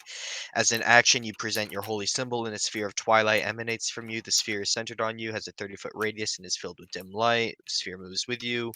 Whenever a creature, including you, ends its turn in the sphere, you can grant that creature one of these benefits. You grant it temporary hit points equal to 1d6 plus your cleric level. You can end one effect on it, causing it to be charmed or frightened. Huh. Okay, there must be something else. I don't know. I know maybe it's... I don't know. Maybe it's Druid later? Channel Divinity, Balm of Peace. You can use a Channel Divinity to make a... BALM, not BOMB. Oh, okay. I was about to say... As an action, you can move up to your speed without provoking opportunity attacks, and when you move within 5 feet of any of of any other creature during this action. You can restore a number of hit points to that creature equal to 2d6 plus your wisdom modifier. 2d6? Yeah, a creature can Wow. receive this healing only once whenever you take this action. I mean, that's fine because Channel Divinity, you only get 1 for, like, ever, and then you get 2 at, like, 8th level or something. It's really long time. So it's, like, just a 1 little boon that you can get. And then the order one is basically like move in a line and heal people. And then order one is you present holy symbol. Each creature within 30 feet of you must succeed on a Wiz saving throw, be charmed by you until the end of your next turn, or until the charmed creature takes any damage. Wow, that's really good. Oh, you can also cause any of the charmed creatures to drop what they're holding when they fail the saving throw. So it's basically like flashing your badge and saying, "Stick 'em up." Yeah. Okay, yeah. I mean, that seems fine. Overall. The Twilight Domain seemed really cool to me because it has a bunch of like various sort of I guess buffing effects, but also can attack on its own. It has a good balance of sort of offense and support that I think a lot of clerics sort of fall one way or the other on. I think they're all very much capable of it in the same way. Just because of the fact that they're all able to use the same spells. I think, like, because everyone can have Guiding Bolt, and Guiding Bolt is fucking enormously powerful. And that literally can just turn the tide, because you can just evaporate a dude with the level 1 Guiding Bolt. So I think they're all very much able to hold their own regardless, but just with inherent abilities, you might be right. Just excluding spells. Yeah, I was looking at their unique spell list. Gotcha. Okay. Yeah, with unique spell lists, again, I would say because they have all the regular spells anyway. I think the unique spells just add more flavor. It's an expanded spell list, but I think an expanded spell list does a good job of implementing the vibe of what that character is like sort of supposed to be. It's not, you don't have to be it, but right. Okay, I see what you mean. It's very much a suggestion of if you're playing a Twilight cleric, consider this playstyle. Sure. Which brings us to druids. Fuck yeah, Spores and Swarmkeeper. Yeah, that sounds good. Swarmkeeper. Wildfire seems pretty neat too. I know nothing of these. Well, except for Spores. I know Spores a little bit. I was gonna say, I know Boo has told you about Spores before. Yeah, no, I looked at, because that was in Ravnica, I believe, and I looked into that. Perhaps. I think I don't really. No, I don't remember. Your Mushroom Mancer. The guy, because you said you wanted to make him a Circle of Spores druid. Swarmkeeper basically has, I think they've been around for quite a while. Most people, I'm surprised you've not heard of Swarmkeeper. Basically, like, pick a small animal. It can be raccoons, and then you have a horde of raccoons. Like, you're the crazy raccoon lady that feeds the raccoons, and then the raccoons listen to you. Oh, I thought they were gonna say you feed the raccoons and the raccoons feed you. I mean, you could. Yeah, no. I mean, to just bring you like scraps or something. I don't know. I thought we discussed Swarmkeepers. I think now that you're saying raccoons, I think I remember you talking about that. Yeah. Yeah, because we talked about. I said I wanted to play what was essentially a Swarmkeeper raccoon druid. Yeah, but in Vampire the Masquerade. Yeah. That's right. When they had Pikmin to D&D. Yeah. Yeah, no, that's that I remember, but like Stars and Wildfire. Yeah, Circle of Stars I had no real thoughts what is it? I think I actually didn't even read this. I think I kind of just skipped over to Wildfire because I saw Firefox. Oh. I see. From what I see here, it says it's basically our class. Yeah, Yeah, as I'm reading Starry through it, form of constellation appears on the body of the druid, changes how they Archer, participate Chalice, in combat. Dragon. No way. Cosmic Omen. Uh-oh. Uh-oh. Oh, no! They took our idea. They did! They didn't go as, like in depth. hard as we did. Yeah, no. Yeah, they didn't go for the Zodiac, it doesn't seem. No. Okay, then we're still good. Alright, well, we get more space stuff, that's fine. Yeah, no, I'm okay with that. Still really missing a Circle of Storms druid, but okay. So, yeah, tell me about Wildfire since you love it so much. So, no, I literally, my thoughts are, neat.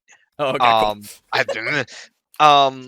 My main thought for the druid actually was, why the fuck isn't there an ocean druid? Like, so much of the planet and wild, like, the nature. Because nobody ever plays adventures in the ocean. Yeah, that's the thing. Cool. Then make it be an ocean druid that's fucking inland for some reason, and people I agree. I agree, and I have it's just that is literally the reason. No one wants to do ocean encounters because no one likes them. Like, have a druid fucking summon a shark in the middle of a water elemental in the middle of a field. Yeah, that would be super cool. People will find that cool. Yeah, no, you're preaching to the choir, dude. Yeah, no, we like it. I'm with you. Like, I'm with you. Waterworld campaign.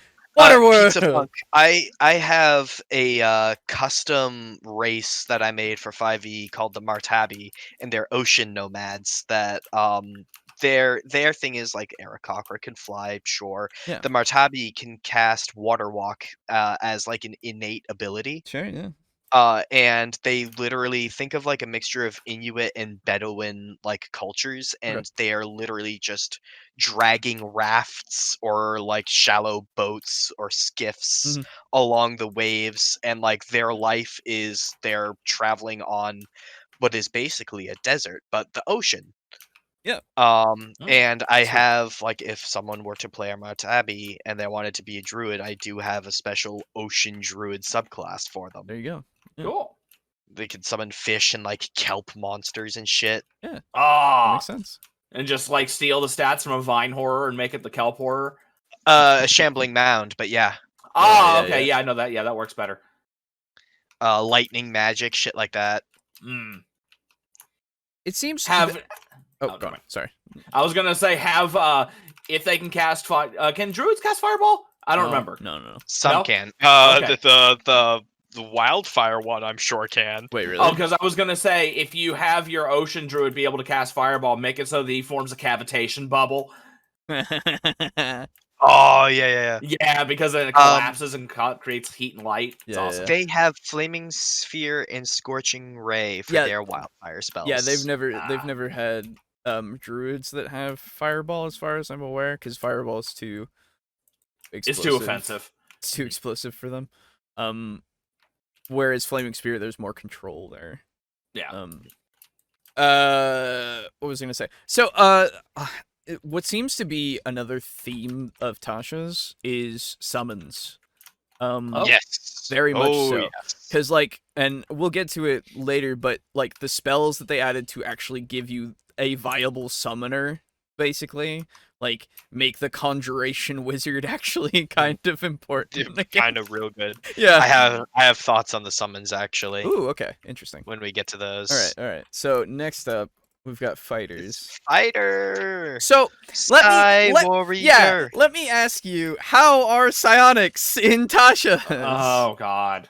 Okay, because I'm scared.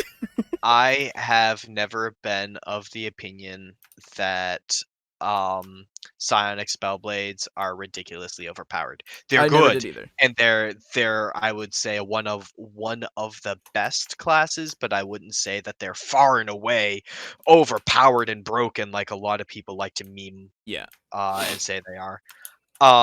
Psy Warrior seems real good. Okay. Real cool. I wouldn't say broken, but they're very questionable. My reason for this is they have a little resource called Psi Dice. Yeah, I see that. It's psionic energy. It's sort of like their mana. they get 2 times the proficiency bonus, D6s. Okay.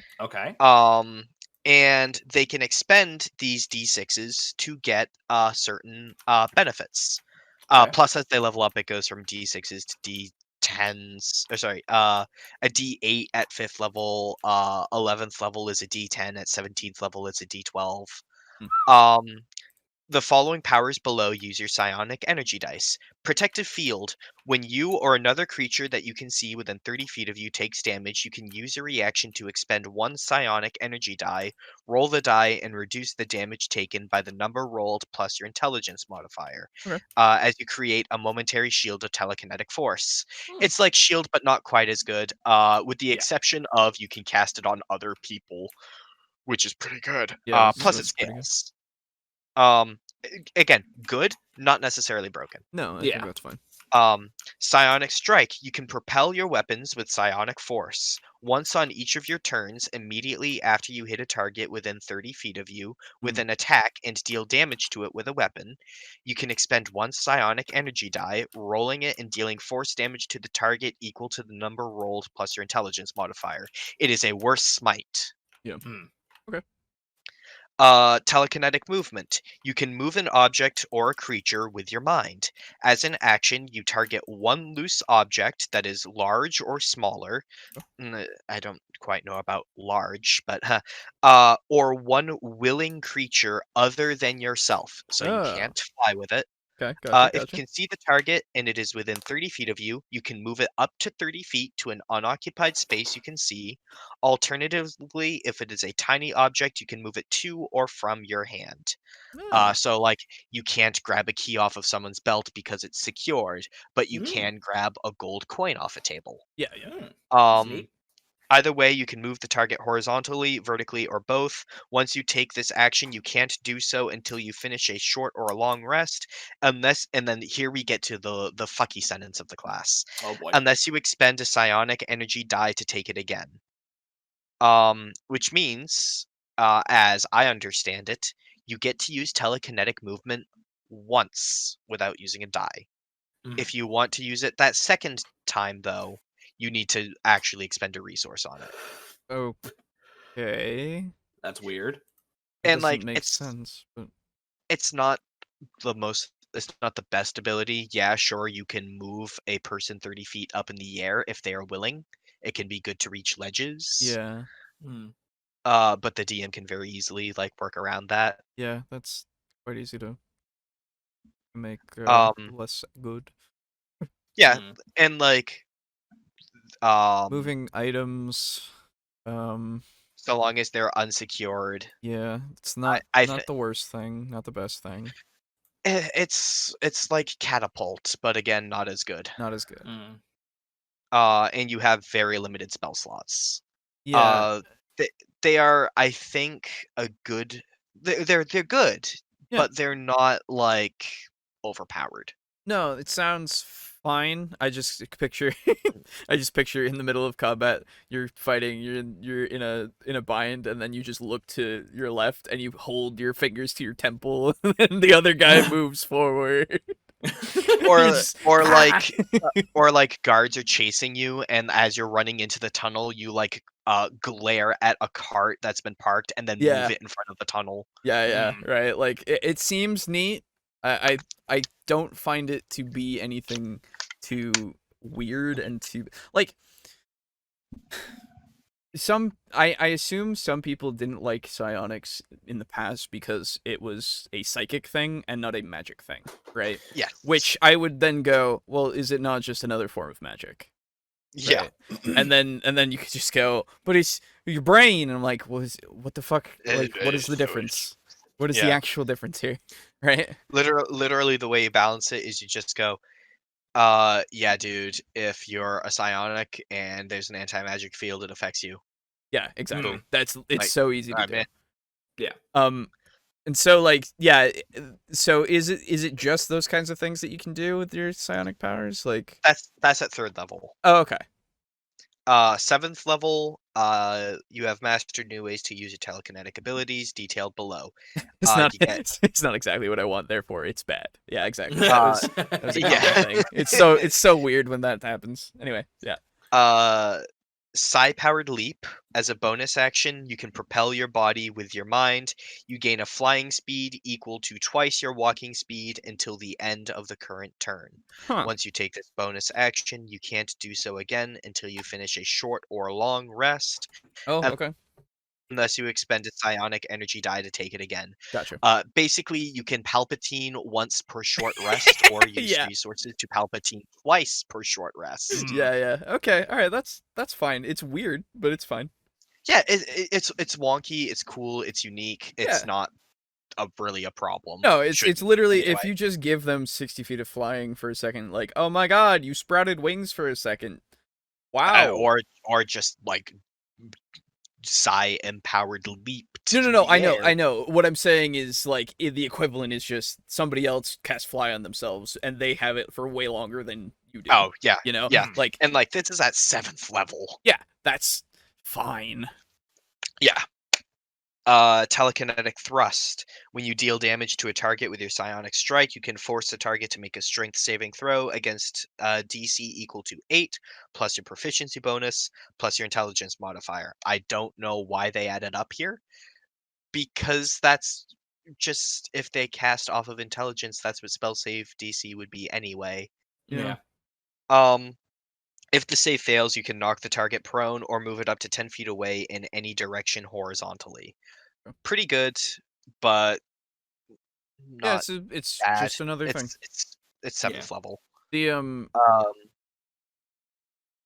this is I find this interesting because it makes it so you have a fighter that, like, just like Eldritch Knight, you have a fighter that needs both intelligence and strength. Yeah, I like that. I'm into that. I wish intelligence was more rewarded than it is, but it is cool to see it being rewarded in a fighter. At least a little bit. Yeah. Guarded Mind, the psionic 10th level. You have resistance to psychic damage. Moreover, if you start your turn charmed or frightened, you can expend a psionic energy die and end every effect on yourself, subjecting you to those conditions. I like that. Yeah, makes sense. That's good. You've got strong mind. You can break mind effects. Yeah, let me just look at something really quick because I thought there was a thing that. Yeah, sorry. What level is that? 10th. Oh, cool. You know what? You know what monks can do at 7th level? They can do that, but better. Because they just have the ability to use that. Oh yeah, it's called mind, isn't it? It's stillness of mind. Yeah. Stillness of mind. So it is only for it is for charmed and frightened. So yeah, it's just better. Okay, cool. Sorry, monks are overpowered. Everyone knows it. Yeah. Oh yeah. Yeah, they're pretty good. Yeah. Bulwark of Force, 15th level. You can shield yourself and others with telekinetic force. As a bonus action, you can choose creatures, which can include you, that you can see within 30 feet of you, up to a number of creatures equal to your intelligence modifier. Each of the chosen creatures is protected by half cover for 1 minute or until you're capacitated. Once you take this bonus action, you can't do so until you finish a long rest unless you expend a psionic energy die to take it again. That's kind of good. That's fine. But 15th level, like half cover yeah. is what, +4 AC? +2, I thought. I might be wrong. Let me check. It's just the shield? Yeah, I think so. It just makes it a little harder to hit. Let me look. Half cover +2 bonus to AC. Yeah. My brain, it's full of information. Yeah. It's full cover. Not 3/4 cover is 4. Okay. Yeah. That's fine. That's literally not great. Like, yeah, it's pretty good. But it's not. I would probably. Yeah, I would. Number of creatures up to your intelligence modifier is pretty good, especially if you do something like stack it with Shield of Faith and then shield on top of that. Yeah, that's true. Plus have them bearing a shield. Yeah, it can stack. So yeah, actually, it's pretty good. Okay. Yeah, but you have to have all the things in place. And honestly, yes. I think it's fine regardless. Yeah. Telekinetic Master, 18th level. Your ability to move creatures and objects with your mind is matched by few. You can cast the Telekinesis spell, requiring no components, and your spellcasting ability for the spell is Intelligence. On Sure. each of your turns, while you concentrate on the spell, including the turn you cast it, you can make one attack with a weapon as a bonus action. Once... Okay. And I don't believe... Do they get bonus attacks when they reach 5th level? They should. They're a fighter. Yeah, they would have multiple, but this is using your action instead to use telekinesis. That's true. That's true. Yeah. You get an attack, but you're using most of your action for telekinesis. Yeah, that's honestly I think that's good actually. Yeah. And that's Psy Warrior. They're good. Yeah, no, that's not bad. Yeah, no, they're not bad. That's fine. I'm totally cool with that. Yeah. They are what I think a Psy Warrior should be. Yeah. Yeah, honestly.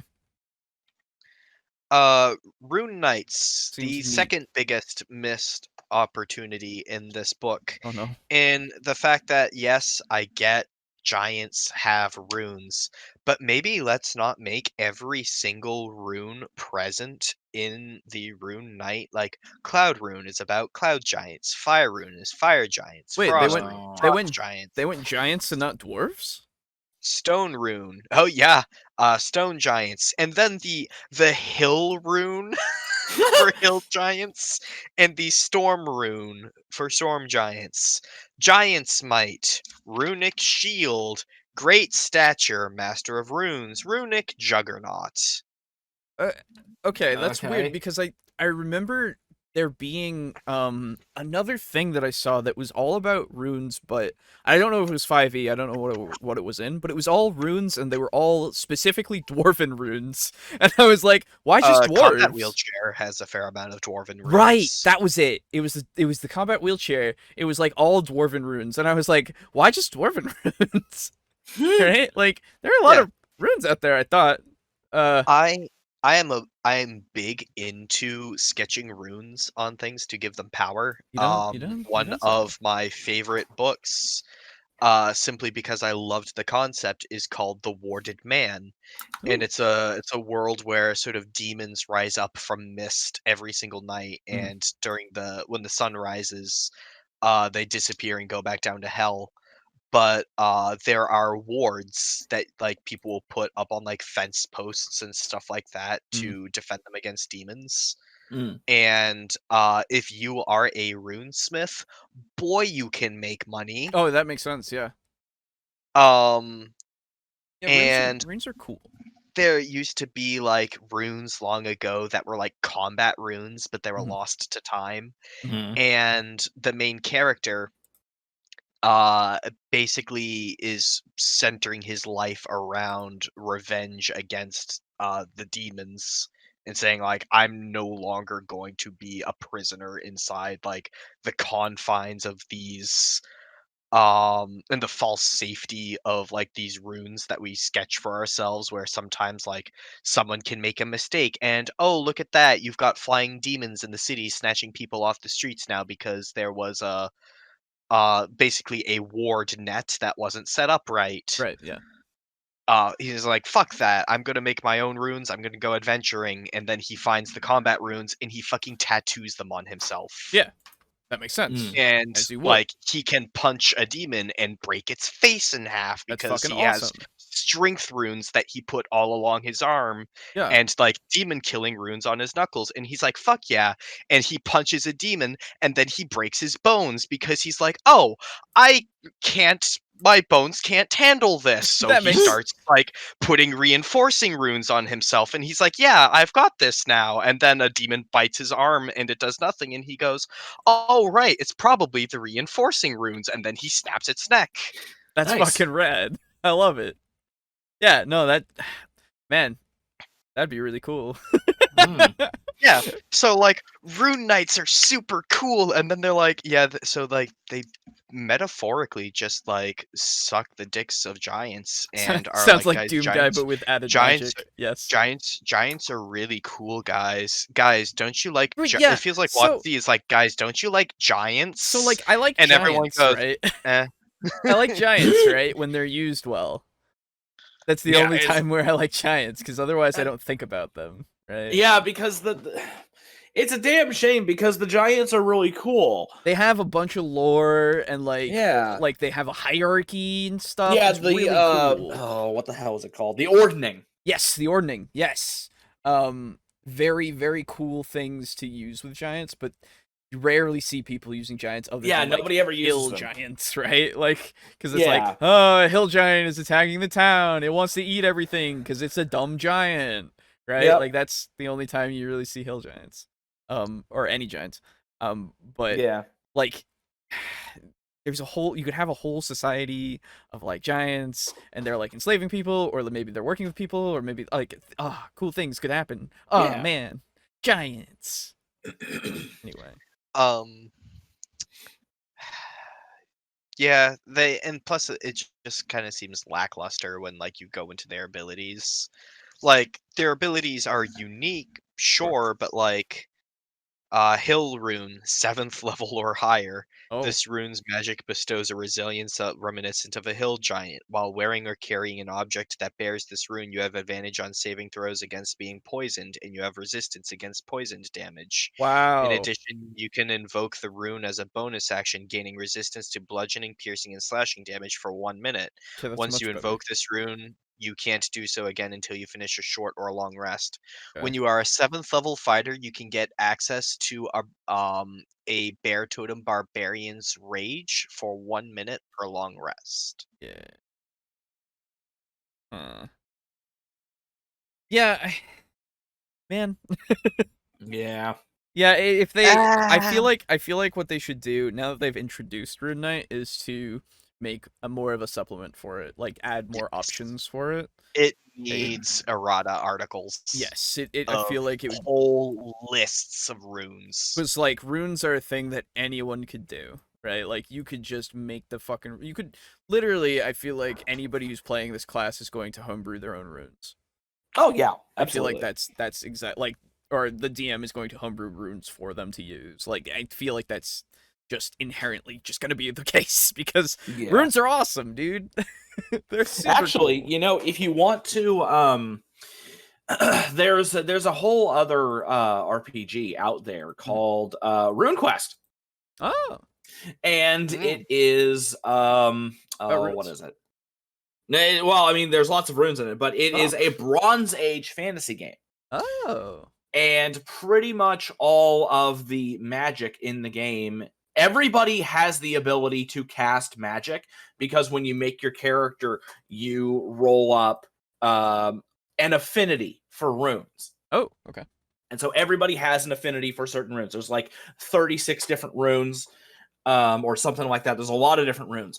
Okay. And there are like tons and tons of different kinds. There's like wind, storms, water, ocean, plains, fertility, yada, yada, yada. There's all these different kinds of runes. And if you want to steal runes from something, that's a good place to look. Yeah, no, that good get that inspiration from there. Absolutely. Yeah. I'm thinking like my brain when I saw Rune Knight, I immediately thought, wow. I thought Death Knights because they had runes technically for a while. Yeah, they used runes. Do they still use runes? I don't know. I haven't played WoW. I don't remember. I haven't played a Death Knight. I haven't played that in fucking years. Anyway, but yeah. So I mean, I feel like fighter cool. Fighters got cool stuff. Battlemaster got love because, of course. Right, yeah, they added more Battlemaster things, like Battlemaster, whatever it's called. Combat maneuvers. Are they good? I don't give a fuck about Battlemaster, dude. Oh, okay. Fuck, dude. That's fair, I guess. But you know what I do give a fuck about? Plague Doctors. Okay, yeah. Yeah. Plague Doctors are cool. And the monk tree, and they've got the Way of Mercy, and it's edgy sounding, and it's Plague Doctors, and like I'm big into. I literally wrote a line which was Plague Doctor, Plague Doctor, Plague Doctor, Plague Doctor, Plague Doctor, Plague Doctor, Plague Doctor. I saw this on Reddit, and like I didn't quite believe it, so I figured like it was probably like a homebrew or something, and I forgot about it. And I was at the store, right? And I opened up the book to the Plague Doctor, and I went, and then I bought it. So please describe to me your Plague Doctor. Looks cool, stuff. is cool, edgy name. I really like the idea of the Mercy vibe. Especially after I made a Psychopomp of Pharasma 2E character. And play a Psychopomp Paladin Oath of Ghosts, I guess. 5E character. Yeah. I love the idea of custom masks, right? Okay. And it's basically what happens if you want to play a Punch Doctor. Okay. Yeah. You're basically half cleric, half monk. They have Hand of Healing. You can use your key to inflict wounds. When you hit a creature with an unarmed strike, you can spend 1 key point to deal extra necrotic damage equal to 1 roll of your martial arts die plus your wisdom modifier. Martial arts die is... That's the one that goes up. Is that the unarmed strike die, basically? Yeah, basically. Yeah, okay. Starts at like a D4 and then goes to D6 and then... 6th level, when you use Hand of Healing on a creature, you can also end 1 disease or one of the following conditions. Wow. Blinded, deafened, paralyzed, poisoned, or stunned. When you use Hand of Harm on a creature, you can subject that creature to the poisoned condition until the end of your next turn. Okay. They have a thing called Flurry of Healing and Harm. Why does this sound like, what's that Overwatch character? Moira. Yes, Moira. The 17th level feature is called Hand of Ultimate Mercy, which fucking real cool name, by the way. Yeah, it's pretty good. Your Mastery of Life Energy opens the door to the Ultimate Mercy. As an action, you can touch the corpse of a creature that died within the past 24 hours and expend 5 key points. The creature then returns to life, gaining a number of hit points equal to 4d10 plus your Wisdom modifier. If the creature died while subject to any of the following conditions, it revives with them removed: blind, deafened, paralyzed, poisoned, and stunned. Once you use this feature, you can't use it again until you finish a long rest. Wow. Okay. That's what I need. Yeah, no, could have been a lot cooler in my mind if the Way of Ultimate Mercy was actually like the touch of death thing that other high level monks can get. Yeah, where, the open hand. A Pongyl strike. Yeah, where it literally you just make a reverberation in their heart. You give them you give them the Omeawamu. Yeah. Omeawamu anytime you want, you just go and they're dead. Or, alternatively, you use your Star Platinum to grab their heart and just stop it. You know, it's funny you mentioned Star Platinum, because Way of the Astral Self is the next one, and you summon a stand. Except not a full stand, a partial stand. Wow. Like an extra pair of arms. Oh, my god. Yeah. So you gave the Punchy Boy the properties of Necromancer, except no zombies. Sounds fun. No. Cleric. It's full cleric. It heals. Yeah. It doesn't do it's not a zombie. It's like resurrection. It is resurrection. True, straight up. That's fine. Sure. You just have another viability. Viability to play something that isn't a cleric and actually be able to heal and stuff. Yeah, it's fine. Whatever. So it's a monk. Way of the Astral Shelf. The Way of the Astral Shelf. Yeah. I love that shelf, dude. At 3rd level, you can summon extra arms. They make your flurry of blows better. At 6th level, you summon the Visage. The Spectral Visage covers your face like a helmet or a mask. You determine its appearance. You gain Astral Sight. You can see normally in darkness, both magical and non-magical, to a distance of 120 feet. You have advantage on Wisdom and Charisma checks. Sorry, Insight and Intimidation checks. Okay, specifically. Okay. Word of the Spirit. When you speak, you can direct your words to a creature of your choice that you can see within 60 feet of you, making it so only that creature can hear you. Alternatively, you can amplify your voice so that all creatures within 600 feet can hear you. Sure. Yeah, I agree.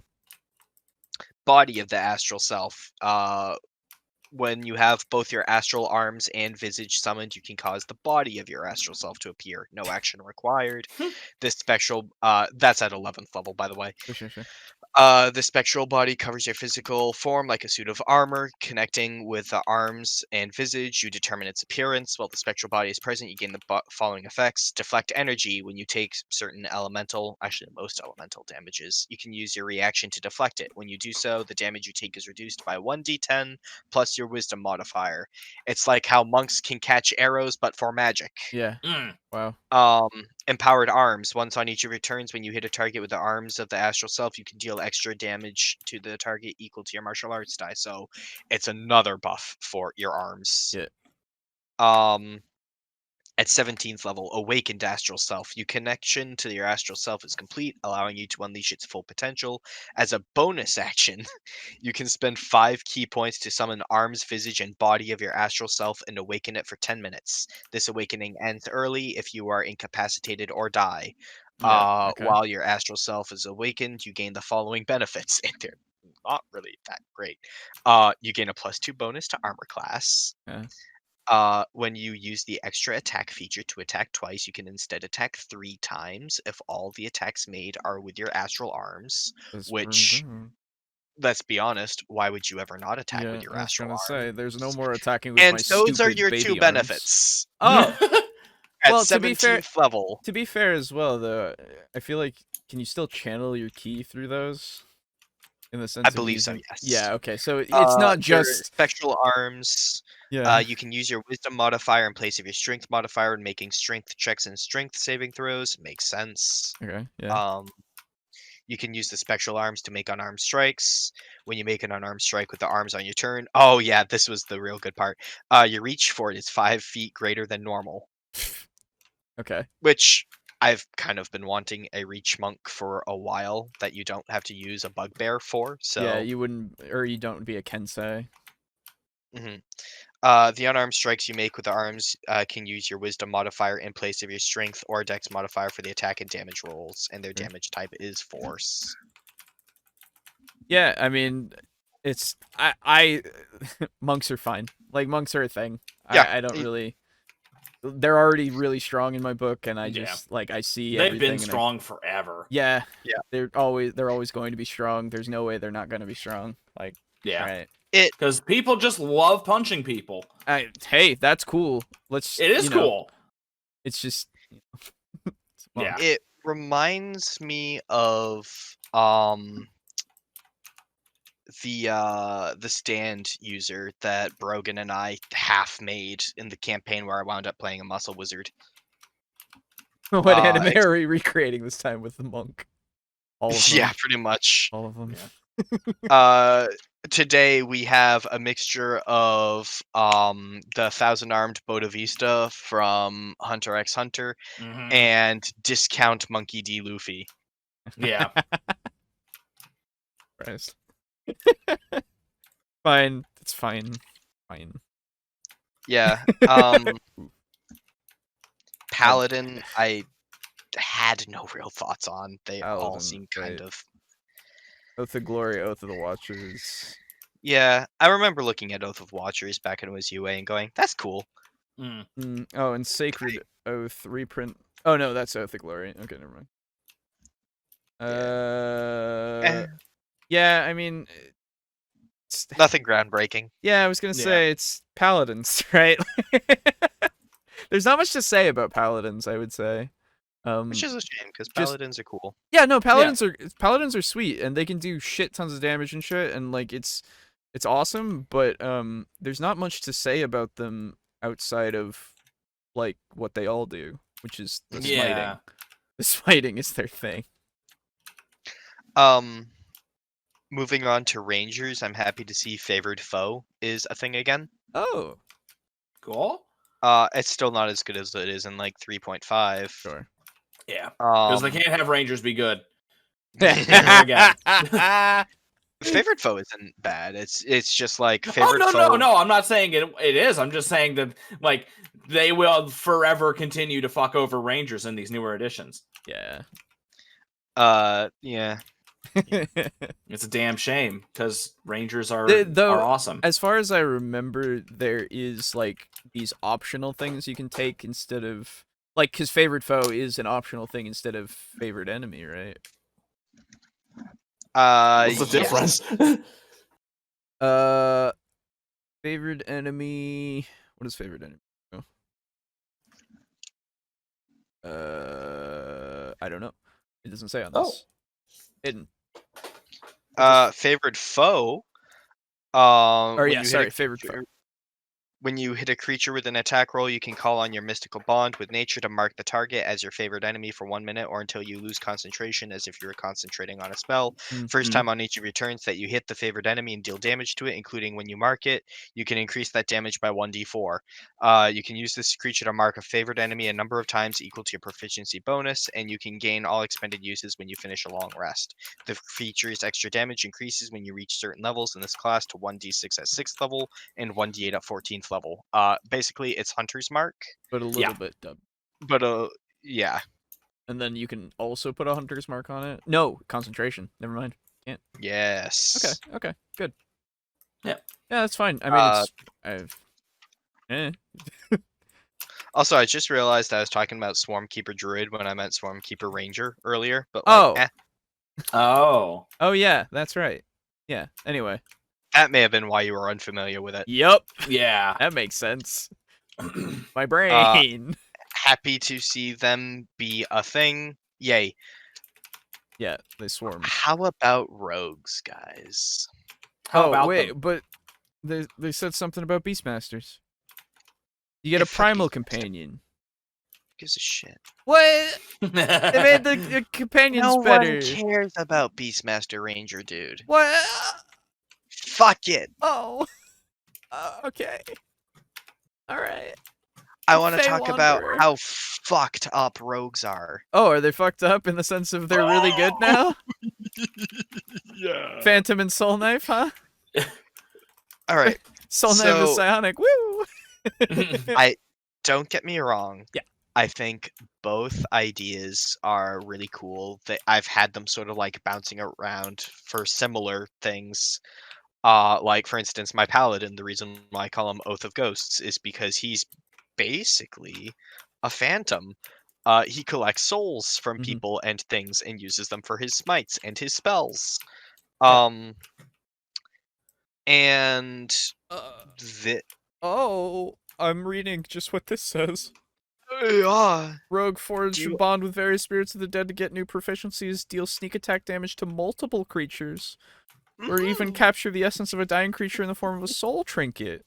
They can protect you from death. No, you can't have that. They can protect you from death.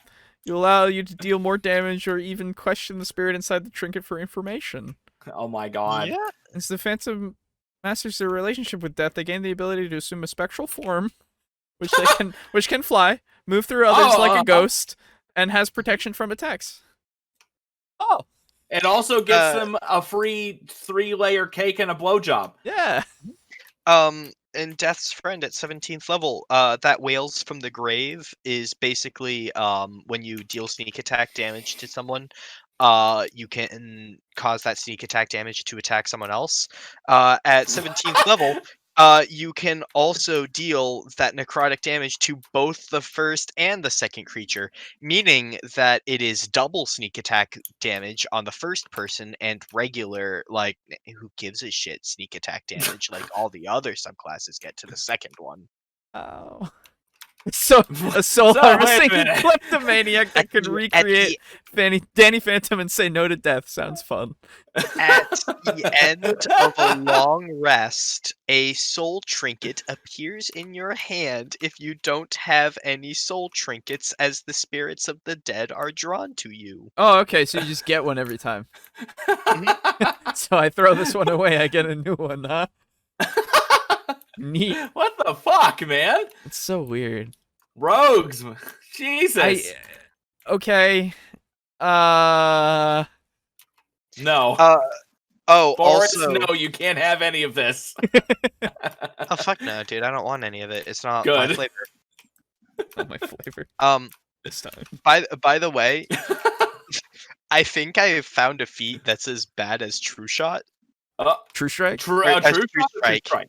It's basically True Shot. Steady aim. 3rd level rogue feature. As a bonus action, you give yourself oh, wait, it's a bonus action. Okay. Never mind. It's already better. Yeah. You give yourself advantage on your next attack roll on the current turn. You can use this bonus action only if you haven't moved during this turn, and after you use this bonus action, your speed is 0 until the end of the current turn. Oh, okay. So it's for rogues that are already hiding behind something or in something, so they can continue to hide there. Yeah. Gotcha. It's not the best, but it's all right. It's better than True Strike. It is better than True Strike. Soul Knife. Yeah. They're like Psy Warriors, except not. Okay. Yeah, no, I see that. You get dual wielding psionic attacks. Wow.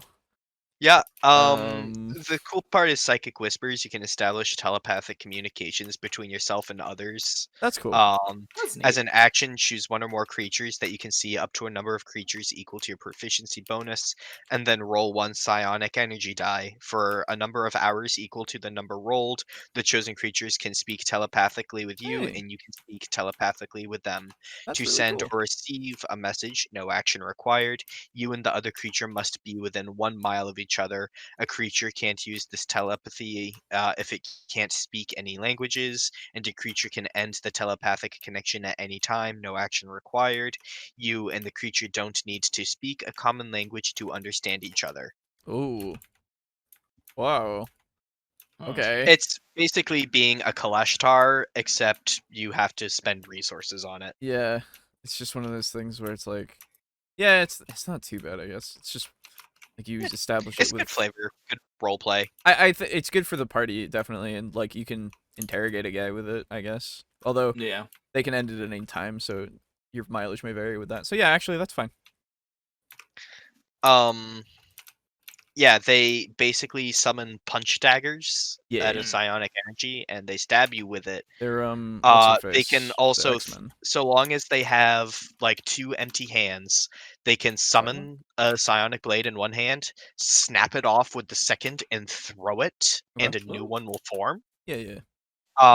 And the old one will of course disappear. Yeah. Fine. It's yeah, no, Soul Knife doesn't fill me have doesn't fill me with dread. Yeah, right. It does do 1d6 hit points, so it's like a better dagger. That's fine. Yeah. It's daggers are like it just makes it a javelin, right? Like yeah, it's fine. At 9th level, you can make an attack roll with your psychic blades, and if you miss the target, you can roll 1 psionic energy die and add the number rolled to the attack roll. If this causes the attack to hit, you expend the psionic energy die. Okay. Meaning, right, that I can always roll that psionic energy die. Yeah, it's only if it makes the difference. And I will only ever burn it if I hit. Yeah, if it makes a difference. Okay. Which seems a bit good, but whatever. I mean, then you would just be burning through die, you know. Exactly. So it's not it's not that good. It's fine.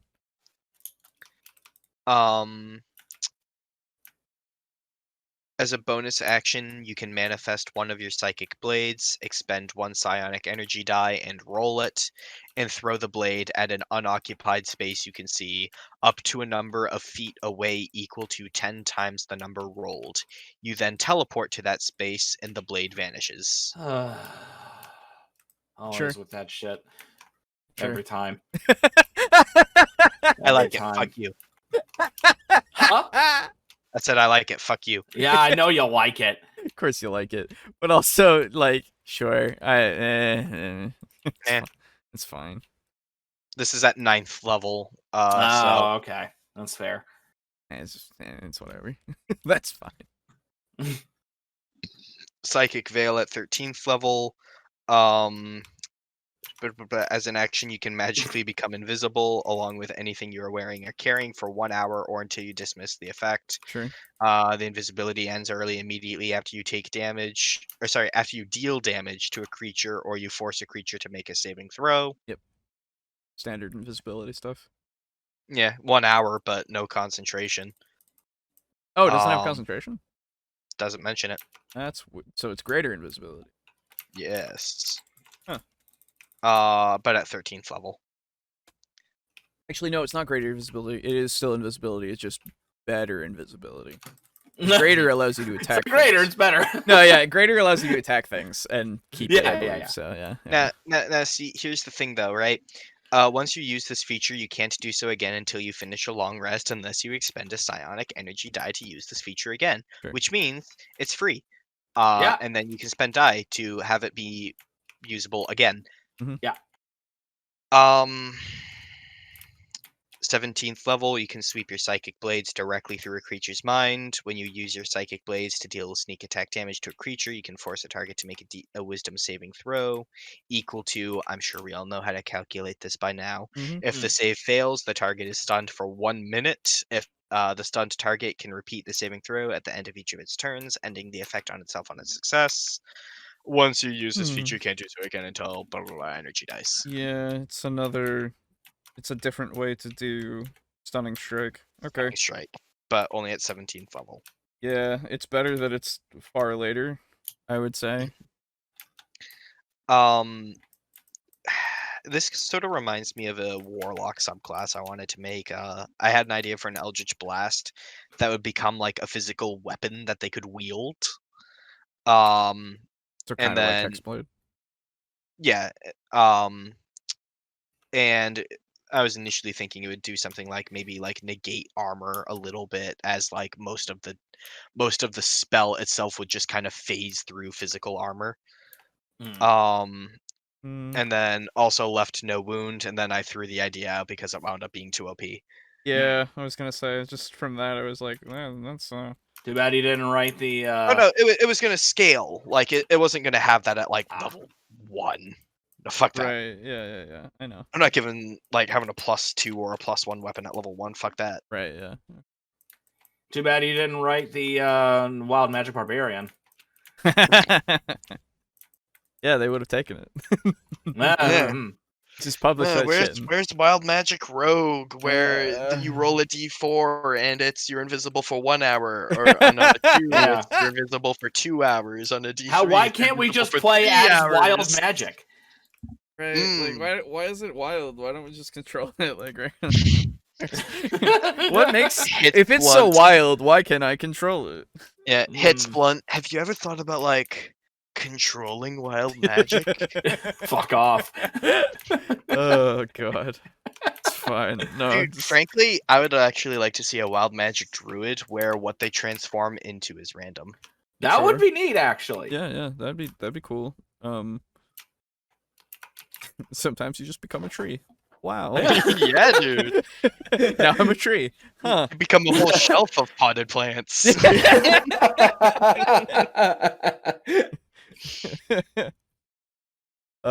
So that's everything for Rogue. Yep. Yeah. Right. Sorcerer. I like some stuff that they did here because they're emphasizing customizability. Okay. But at the same time, making sure that you pay for it a little bit. Okay. Transmuted spell. When you cast is a meta magic option. Yeah, they had a bunch of meta. When you cast a spell that deals a type of damage from the following list, you can spend 1 sorcery point to change that damage type to one of the other listed types: acid, cold, fire, lightning, poison, thunder. You can make ice bolt. Yeah, no, I'm good. You can't make force bolt though. You cannot make force bolt. No. Damn it. I typically allow people to just like pick an elephant and an elephant. Wolf. An element. You can get an elephant too, but only if you're a certain type of druid. Thank you. And reflavor all damages to that element. If they want to make a cryomancer, cryobolt, cryoball. Make lightning bolts like an icicle barrage. Well, that's the but thing. that's typically if they're sticking to one element. Yeah. So I agree with it costing a sorcery point for the free choice to change it to whatever you want. Yeah. Then they have Seeking Spell. Yes. If you make an attack roll for a spell and miss, you can spend 2 sorcery points to re-roll the d20, and you must use the new roll. I'm chat. Sorry. Elephant bolt when I would like to be an Elemency. Brogan, come in the call, damn you. Yeah, we have in our description that you're in the call. That makes it false advertising if you're not here. Oh, that's right. I forgot to change the description. Yeah, you forgot to change that. Fucking tell me that shit earlier, you son of a bitch. I noticed at the beginning of the call. He actually is. Okay, yeah, I'll get him in. Hell yeah.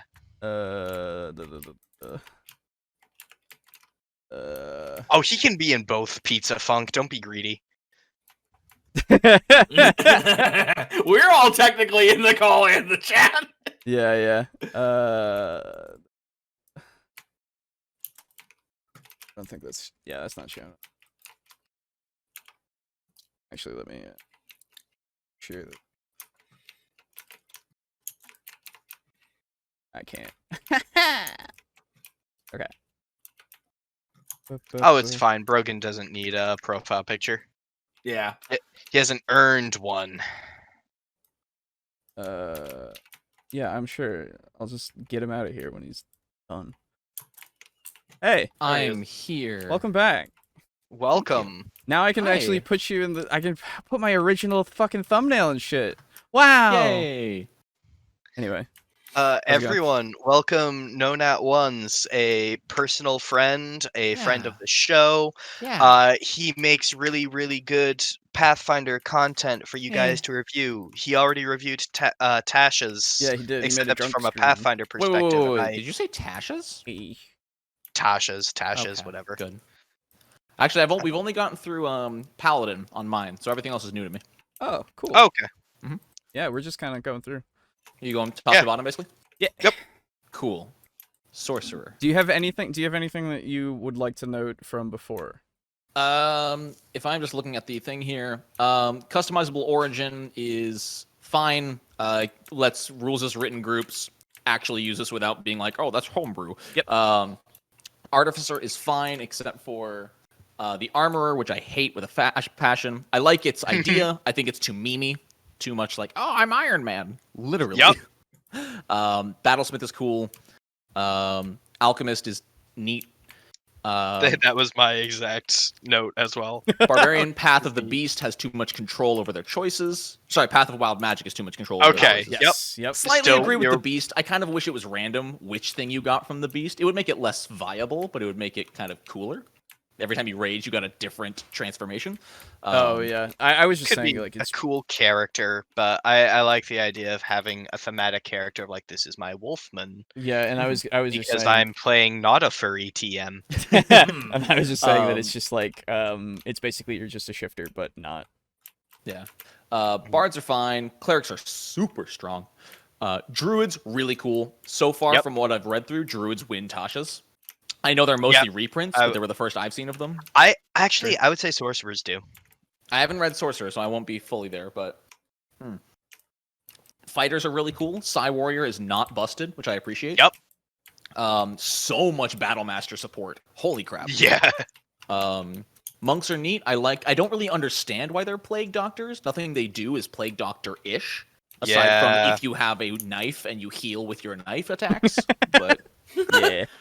That's about it. Astral Self is JoJo. Yeah. Paladin, Oath of Watchers is a cool concept. Flavor-wise, I don't quite understand it, but I get what it's trying to do, which is cool. Just sort of anti-planar, which I like. And that is all I've seen. So now wherever you guys were, I'll jump in. So far, you are with us 100%. Yep. Basically. It's like we've all played D&D together for the last 5 years of our lives. What? What do you mean? What? I'm gonna go watch TableTalk Devils and Dice. Sounds like a great show. Yeah. What you've missed is Ranger. Fey Wanderer is meh. We can skip over these because I'm going to be reviewing them later on my channel. Yeah, I'm just giving you our takes so far. Yep. Fuck yeah, Swarmkeeper. Beastmaster gets some love. Who gives a shit? Only me. Yep, you're right. Uh, Son of a bitch. So yeah, sorcerer transmuted spell. They can basically spend a sorcery point to change, like, say, firebolt into I was here ice for that. bolt, Yep. stuff like that. Yeah. Seeking spell. Yeah. Sorceress Origins, the Aberrant Mind. Yeah. For when you Mind want Flayer. to play a sorcerer that is also a great old one warlock. Mm-hmm. Yeah. That's what I thought immediately when I saw Aberrant Mind. I was like, oh, okay. Yep. So I don't know any of these psionic spells. Well, Arms of Hadar is a classic one. Dissonant Whispers is a classic one. Mind Sliver is new. Calm Emotions is... That's I'm also not sure. classic. Yeah, that's also classic. Detect Thoughts is classic. Hunger of Hadar. Sending. Evard's Black Tentacles. Summon Aberration is new, and we'll get to that one in a bit. Yep. Rary's Telepathic Bond is new, and Telekinesis is classic. Yes. Telekinesis is a 9th level spell? Yeah. Yep. Huh. Excuse me. Wait, isn't that what Psy Warriors get at like level 3? 5 or something like that? No. They get a very, very, very dumbed down version of it. Yeah, it's very limited. Yeah. It's totally fine.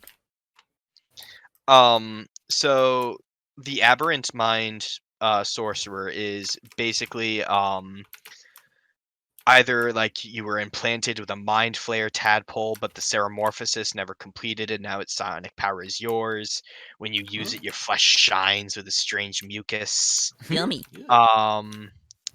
As a child, you had an imaginary friend that looked like a flumph or a strange platypus-like creature. One day it gifted you with psionic powers, which have ended up being not so imaginary. Your nightmares whisper the truth to you. Your psionic powers are not your own. You draw them from your parasitic twin. You once suffered the dominating powers of an aboleth, leaving a psychic splinter in your mind. That's cool. You were exposed to the far realm's warping influence. You were convinced that a tentacle is now growing on you, but no one else can see it. Or the most boring, a psychic wind from the astral plane carried psionic energy to you. When you use your powers, faint motes of light sparkle around you. Yeah, They you're a really magical like girl. sparkles in Tasha's. They do, dude. Yeah. So their first level is just a basically infinite message cantrip, right? Up to a mile. You can form a telepathic connection between your mind and the mind of another. As a bonus action, choose one creature you can see within 30 feet of you. You and the chosen creature can speak telepathically with each other while the two of you are within a number of miles of each other equal to your charisma modifier. Oh, okay. To understand each other, you must speak mentally in a language the other knows. Connection lasts for a number of minutes equal to your sorcerer's level. It can end early if you're incapacitated or die. It's message. Yes. Psionic sorcery at 6th level. When you cast any spell from 1st level or higher from your psionic spells feature, you can cast it by expending a spell slot as normal, or by spending a number of sorcery points equal to the spell's level. If you cast the spell level using sorcery points, it requires no verbal or somatic components, and it requires no material components unless they're consumed by the spell. Oh, weird. Basically, it's like something I've kind of wanted for sorcerers for a while, is just spend 3 sorcery points, cast Fireball. I'm trying to picture what it looks like, because if you don't do any hand motions, you don't chant anything, does it just appear? It appears. Yeah, it just appears. It's like using silent and it's like using silent and what's it called? Quicken. Is there one that removes? Quicken. Is there any that removes somatic, or is that Yeah. this? That's the thing. Hang on, I got you. While you're looking that up, at 6th level, you also gain resistance to psychic damage. Oh, subtle spell. Okay, yeah, interesting. Yeah. And this is the one that I really like. Revelation in Flesh. 14th level Aberrant Mind feature. You can unleash the aberrant truth hidden within yourself. As a bonus action, you can spend 1 or more sorcery points to magically transform your body for 10 minutes. For each sorcery point you spend, you gain one of the following benefits of your choice, the effects of which last until the transformation ends. They are as follows. You can see any invisible creature within 60 feet of you, provided it isn't behind total cover. Your eyes also turn black or become writhing sensory tendrils. You just get tentacles in your eyes. Yeah, dude. Yeah, dude. You get antennae, but out of your eyes. You gain a flying speed equal to your walking speed, and you can hover. As you fly, your skin glistens with mucus or shines with an otherworldly light. I think the transformation for this one's a bit lame. I would have preferred you gain sort of a none of you know who Ebrietas is. I do. Nope. You know, like Ebrietas's wings. Yep. Sure. Hold on, I'm getting it for you. It's a boss from Bloodborne. Yep. You can also gain a swimming speed equal to twice your walking speed. Twice? Yeah, That's dude. actually super fast. It's really good, actually. Go 60 fucking feet. Pretty cool. Or if you're an Arakocra, 40. Ooh. I do appreciate the descriptions they did for this. They were unnecessary, but they did it, which I have respect for. You know, just describing the writhing cilia that extend through your clothing. It's a very Lovecraftian. I dig it. Yeah, that's the whole point. And then the final one, your body along with any equipment you're wearing or carrying becomes slimy and pliable. You can move through any space as narrow as 1 inch without squeezing. You can spend 5 feet of movement to escape from non-magical restraints or being grappled. You become a slime. Yeah. I would have preferred for the flight if they described you having wings, sort of like Ebrietas does. Mm-hmm. Sort of like these weird wings that shouldn't actually have you be able to fly. Well, this is the thing, right? They have this the patrons and stuff being things from the Far Realm, but the Far Realm for D&D is definitely Lovecraft inspired, but they don't like take enough. I would think, I say, you know. I also think with this, you're not flying with wings. You're levitating yourself with your psionic powers. Yeah, it is definitely with your mind. Mm-hmm. Yeah, fair. I just figured, given the whole sort of theme of this feature being like your body changing to match like what you need to have, like you're not seeing invisible people with your psionic powers. You're seeing it because your eyes are sprouting tentacles and you're becoming a clicker. Yeah. Well, I think it makes it's weird because it turns you into a weird hybrid of a person and a mind flayer, right? Yeah. Or like, what about maybe, and I'm sort of borrowing this from like Kha'Zix from League of Legends, but like mantis wings or something. I don't know. I still think it's fine without. It makes sense. Yeah, it's fine without, and you can of course flavor it however you want. Oh, yeah. I just think that they could have flavored it more cool. They could have flavored it with the things I like. Oh, okay, right. Is yeah, this that makes sense. Aiden's Tasha? I'm nice. Yep. Aiden's covered in just everything. This is Aiden's elephant of everything. Yeah, there it is. Aiden's cauldrons of elephants. Amazing. 18th level. You can unleash your aberrant power as a space warping anomaly. As an action, you can teleport to an unoccupied space you can see within 120 feet. Woo. Immediately after you disappear, each creature within 30 feet of the space you left must make a strength saving throw. On a failed save, a creature takes 3d10 force damage and is pulled straight toward the space you left, ending in an unoccupied space as close to your former space as possible. On a successful save, the creature takes half as much damage and isn't pulled. Basically, you warp somewhere and leave a black hole where you were. Yeah, it's a different Thunderstep. The damage seems kind of low for level 18. Yep. Yeah. It is basically the oh shit button. It's the I've mispositioned. Yeah. I mean, 120-foot teleport is not to be undersold. No, it doesn't use a spell slot. It's very good. Yeah. It seems like Tasha also really likes a lot more displacement stuff. Which is good, because 5e does feel very static at times. I'm fine with it. It's one of those things. It's another theme. I think my only issue with this is it feels very similar to the Wildfire Spirit teleport from the Druid. They have a Spirit teleport? Yeah. Oh, yeah. It's not that big, but... No, it's not 100. I think it's only 30 feet instead of 120, but they get it at like level 6. I think it's 20. Sure. Let me check. But it also teleports up to 3 allies. Yes. Yeah. That's did you guys good. not? Yeah. No, Wildfire Druid is we didn't go too in depth in it. Gotcha. 6th level enhanced bond. Nope. A summon Wildfire Spirit, card riding flames, blazing revival. Is it earlier?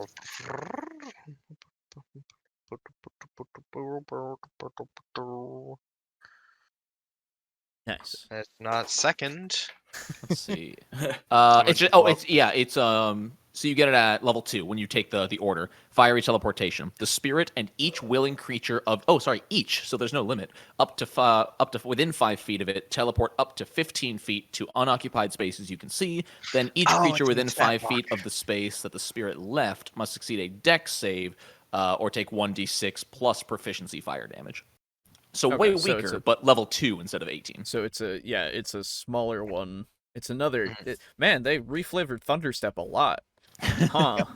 It's everyone gather around my fox. We're getting the fuck out of here. Yeah. Or Fox, go run in the middle of those 10 enemies and vanish and blow up. Yeah. Okay.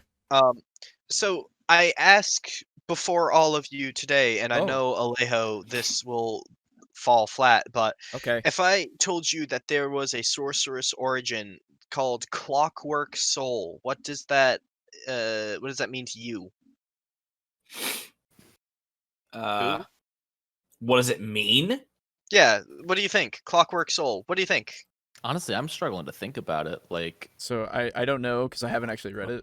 Me neither. Okay. I think Artificer, honestly. Yeah, I was actually gonna say item creation. You get your powers through like. It's weird because that doesn't. It doesn't sound like a bloodline. So I guess time. Yeah, time. but it's not a bloodline. Time. It's a time magic? thing. Time thing. Boo, what do you think? Okay, so what do I think of it, like, what it does? Yeah. Yes. Yeah, you should have been a lot more clear about that. Oh, okay, sure. Yeah, I was gonna say item creation. I don't get item creation at all. I went immediately to chronomancy. Fun fact, though, you're all wrong. It's for people who wanted to play Order Cleric. What? I mean, okay, I understand clockwork being aid associated with order Oh, and stuff because of what's it called? All about they get their order, power from bastion of law, restore balance, transport order. Okay, and you know what? I get it now. It's from Mechanicus, the Modron. Yep, that's what it's from. So the Modron, and so is it more like you want everything to work like clockwork? Yes. Yeah.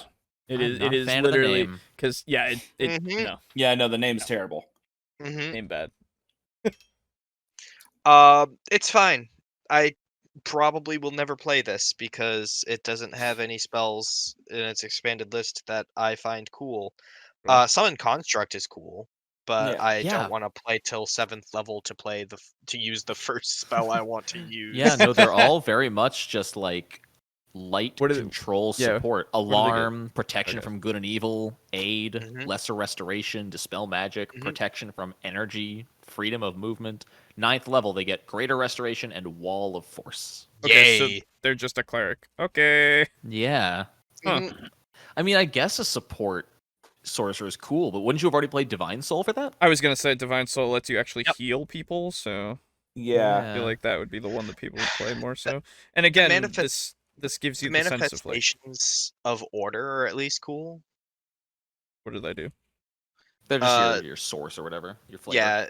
Yeah. Special cogwheels hover behind you. It's like when you're casting a spell. The hands of a clock spin in your eyes, which like fucking your skin glows with a brassy sheen. Floating equations and geometric objects overlay your body. So you get the Big Think meme. Basically. Yeah. The equations flying by. Yeah.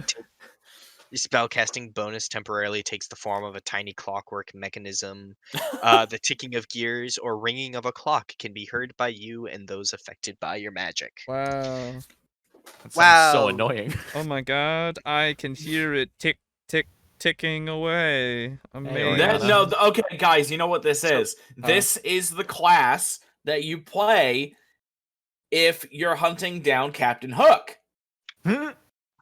Oh. Blue bless him. He'll go insane. Okay. Yeah. Right? Gotcha. So there no, is, that's however, fucking bad name for this. What the fuck? Yeah, no, it's terrible. Well, let's look into some I features. have a theory, Okay. and I'll let you guys talk about the features while I get the stuff to back up this theory real quick. Because I never bothered to write down a page number in another book. Brogan, tell me features of Clockworks. So at level 1, get this. If you see a creature within 60 feet, use either advantage or disadvantage. You say no. Oh. That's pretty That's strong. it. You can That's prevent strong, either advantage actually. or disadvantage. It's cool, yeah. Which cool. I guess it's trying to make it more orderly rather than adjusting and gaining advantage in any way. Everything's equal. Everything's equal. You can do that up to proficiency bonus. Okay. Per long rest. Yeah. That's pretty neat. I actually like that. Yeah, no, that's cool with me. Bastion. I have found it. Oh. Okay. I have found why you are not a chronomancer when you have Clockwork Soul. Please. And it's because in Explorer's Guide to Wildmount, there is a wizard that specializes in chronergy. Right, and I don't that's know why right. they don't say chronomancy, but yeah, it is page 184 of Explorer's Guide to Wildmount. That was the thing that was introduced because Matt Mercer made that class for that magic school, which was the chronomancy stuff. Yep. Mm-hmm. Okay, you're right. I think that's actually absolutely why. Okay. And when I opened actually Explorer's Guide to Wildmount, I opened to page 188, which reminded me of a spell that they totally should have put in Tasha's, which is an 8th level conjuration spell called Reality Break. You shatter the barriers between realities and timelines, thrusting a creature into turmoil and madness. The target must succeed on a wisdom saving throw, or it can't take reactions until the spell ends. The affected target must also roll a d10 at the start of each of its turns. And it's like Visions of a Far Realm, Rending Rift, which is basically a black hole, wormhole, Chill of the Dark Void, stuff like that. You know, that makes me... Sure. You guys keep going. There's a monster that I want to look at, because there's a monster in one of the Kobold Press monster books that does some really weird shit. With reality? Yeah, I'm pretty sure it's called like a Fate Devourer or something. Let me see. You guys keep going. I'm gonna look. So what else does Clockworks do? Level 6 is pretty cool. It really dives into the defensive support role. Okay. You can expend 1 to 5 sorcery points to give yourself or another creature within 30 feet 1 to 5 wards. They can then, whenever they take damage, spend as many wards as they like to roll that many d8s and reduce the damage taken by that much. Okay. So, Alejo, I have also posted a photo of Reality Break. Oh.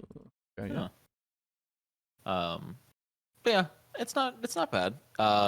You can use 1 sorcery point to give someone a one-time use 1d8 damage reduction, which is pretty strong. Yeah, that's pretty good. Yeah, no, that's good. If you know someone's going to take a huge hit, you can give them 5d8 damage reduction, and they can plan this out too. They can use them 1 at a time, all 5 at once. Does it max out at 5? Yes, it maxes out at 5. Okay. But I mean, if you still got sorcery points, there's nothing to stop you from using it again on the next turn. Mm-hmm.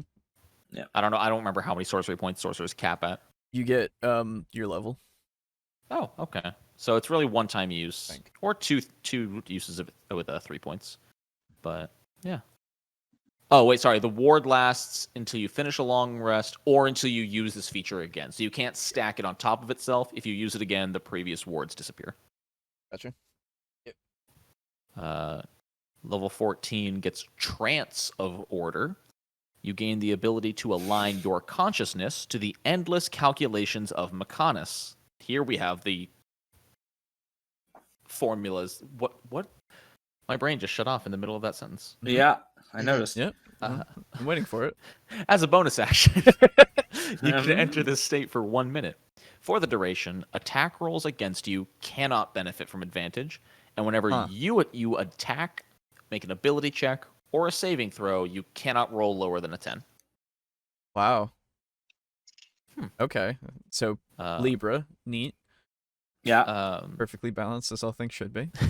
Yes. And once you use this bonus action, you can only use this once per long rest, or spend 5 sorcery points to use it again.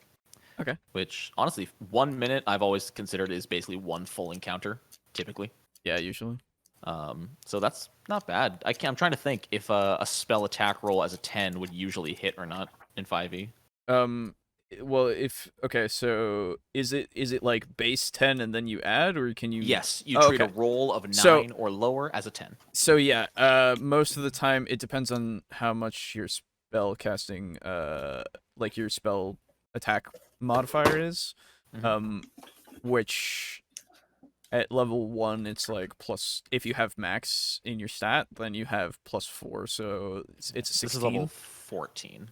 Oh, okay, so at 14, you're probably at least 20, and then what is it? 14, it is 5, so that's a +10, so yeah, 20. I mean, that sounds like it would probably hit most of the time. Yeah, it just depends on the armor of whatever you're fighting. Yeah, as long as you're like, I think this would be really good if you're fighting a bunch of little things. Yeah. Yeah, solid.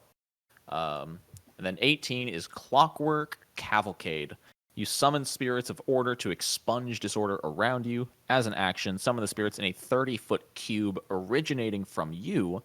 They look like Modrons or other constructs of your choice. They are intangible, invulnerable, and create the following effect within the cube. The spirits restore up to 100 hit points, divided as you choose among any number of creatures within the cube. Sure. Any damaged objects in the cube are repaired instantly. Oh. And every spell of 6th level or lower ends affecting creatures and objects within the cube. Oh. Okay. So it's a reset. It's a huge reset. It's a big reset. Okay. Yeah, I respect that. Yeah, that's nice. Yeah. Again, nice. The only thing I feel like it should be the Soul of Order, not Clockwork. It's very strange. Yeah. I mean, I think they just didn't want to use Order again. Fucking they use Psionic again. Yeah, right. You know. So, if I may, I found this monster, just because it's related to the, the Clockwork thing. Yeah. So it's called a Fate Eater, and it's this big, shiny blue, like ghostly centipede thing with no eyes. Yeah. And let's see.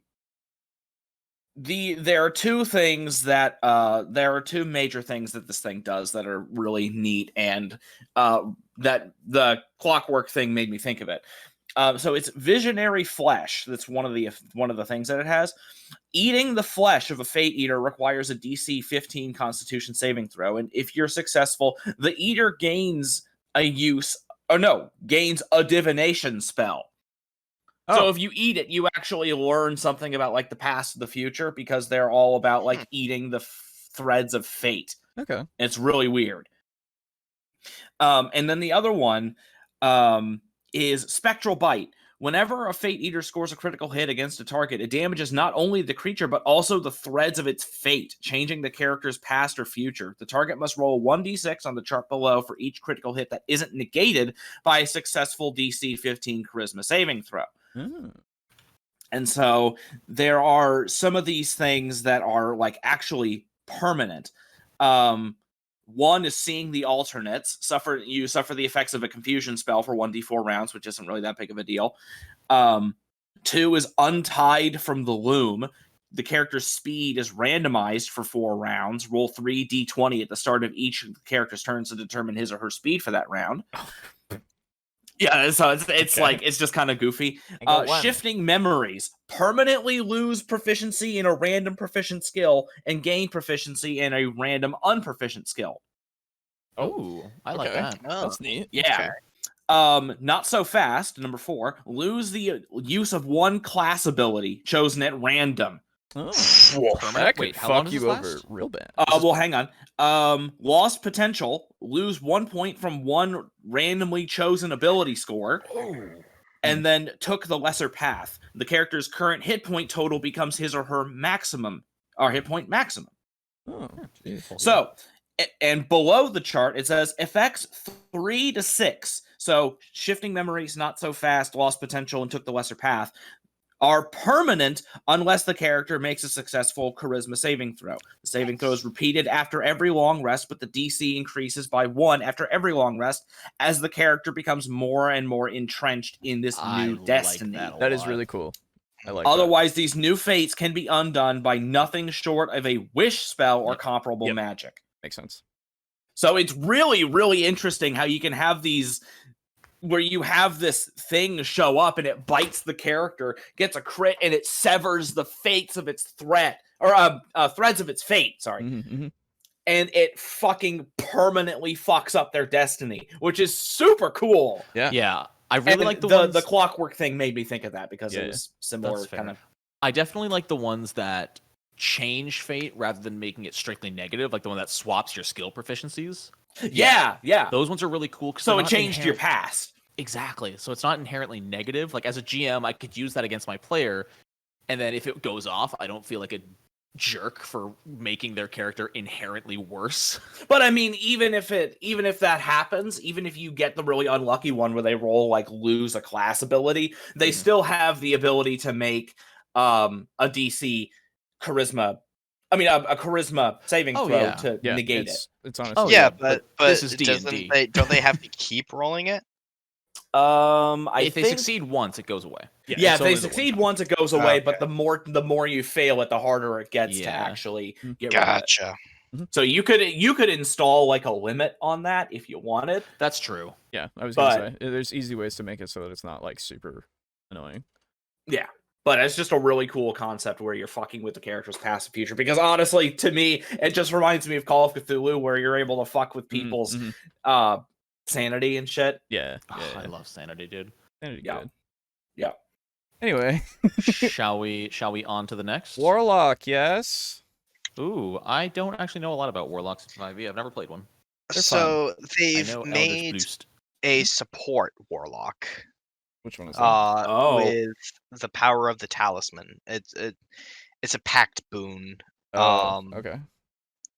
An amulet. Yeah. When you fail an ability check, you can add a D4, a number of times equal to your proficiency modifier per long rest. Huh. And then you can meditate for an hour to get a new one. Yeah. And you can do that during a long rest. Wow. That's usually how those pact things work. Okay. I don't know. Personally, it didn't hit for me. Yeah, I'm not really sure what it's going for. We're fine like, with that. It's like fate. Also, not. Why does it power up your ability check? That's my question. There's no flavor here. Your patron gives you an amulet, a talisman that can aid the wearer when the need is great. When the wearer fails an ability check, they can. Patron. When the wearer fails. Yeah, it literally is saying it in the words. No. But it's being incredibly ambiguous. Is my thing. It just says can aid the wearer, but how? What does it do?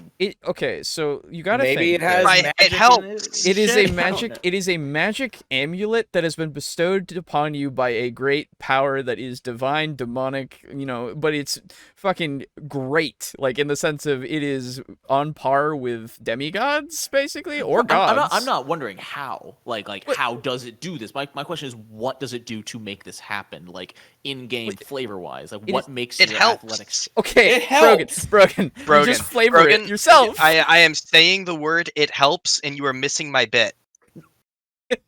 Oh no, I laughed the first time. Oh, okay. like it is quite easy to think of how, because okay, let's do some experiments then. Say you are a fiend, a Pact of the Fiend warlock. Aiden, go. It shoots out a bit of fire that shoots down an arrow that is coming in at you. And then you're going to fail a wisdom saving throw, and as you're about ready to fall asleep, it sears your skin and gives you a point to focus on. So you think it's different every single time? I think it's different per patron. I think it can different be whatever per patron, you want. different for the situation. Yeah. I think it can be whatever you want, just like a lot of different things can be. Unique spells. fixes that are themed based on patron. Yeah. Why, Brogan? Why are you expecting the writers of the book to cube of give you no. examples of this? Because I've been super impressed by Tasha's writing, if anything. Not necessarily all the content hits home, trust but me. I like their descriptions. You think this is bad? You should see how great the patron of the Fathomless is. Oh no, I don't know what that is. it's the No, next, it's good. Oh, is it? Okay. I like it. Okay. The Fathomless is the patron that they introduced. Yeah, it's the okay. patrons. Yeah. But yeah, it's a talisman for when you want to like not fail saving throws. Yeah. Like, okay, I guess, like, how would you, Brogan? How would you describe a cloak of protection? Like, how does that aid you? Which one is the cloak of protection? Is that +1 range attacks to just... no, +1 to AC and +1 to saving throws. How does it help you like that? I guess that one was just magically imbued that while you wear. So then why is the talisman not? Because it's part of the class feature. It's a So- little more personal. What? Okay, yeah, that's fair. I guess, but then again, I would say, yeah, you got this from your patron. Your patron has bestowed this upon you. You didn't like you've earned this from your service to them, right? Right. Again, all I was asking for is if they had something like Aiden said that like can aid the wearer when the need is great in a way that differs depending on the patron. Even just adding that, I don't know. This is a very personal. Why do you need that though? Why can't you just have that inherently? Yeah, assume it's there. I Yeah. just think it's a little ambiguous. Well, it's the purpose of Tasha's is not to be specific. Yeah. I They- feel like they the other literally- subclasses would argue that with you. Hold on, let's look at page. What was it? I have not pages. I have chapters because I'm using D&D Beyond. Yeah, well, have I fun. had a with that. PDF. All I want is a PDF. Yeah, well, they'll never do it. Where the fuck is it? Magical miscellaneous spells. 116. May I refer you to page 116? He doesn't have pages, he has chapters. I have chapters. I'm sure there's a I way was to go to in- pages. I was sorry, I was in the No, middle D&D of Beyond saying has no for pages. those- Stupid. Yeah, I know. I was quite literally in the middle of saying for those of you who have books, like you should. 116, personalizing spells. Mhm. Just as every performer lends their art a personal flair and every warrior asserts their fighting style through the lens of their own training, so too can a spellcaster use magic to express their individuality. And they have a picture of a gnomish farmer hurling magic missiles that look like chickens. That's pretty good. Excuse me, Aiden, but the Pact of the Talisman is not a spell. It's No, but it has spell-like it is effects. a spell-like ability. I'm fucking with you at this point. Yeah. Yeah, oh, I know. Yeah. It's just, Let's move on to something good. Why? You don't want to talk about this for the next hour? No, well, no, God, because no. we've already established that you're wrong. So Yeah, Man. exactly. You're the guest. That means that your opinion has to be released. How is my opinion wrong? sorry. Okay. No. Sorry. We just You're right. said that. It's not wrong. It's personal. That's yeah. Which, But hey- again, for you, I guess, if it was needed for you to now think of things, I'm sorry. Wait, why is Eldritch Versatility in the middle of the Pact of the Talisman?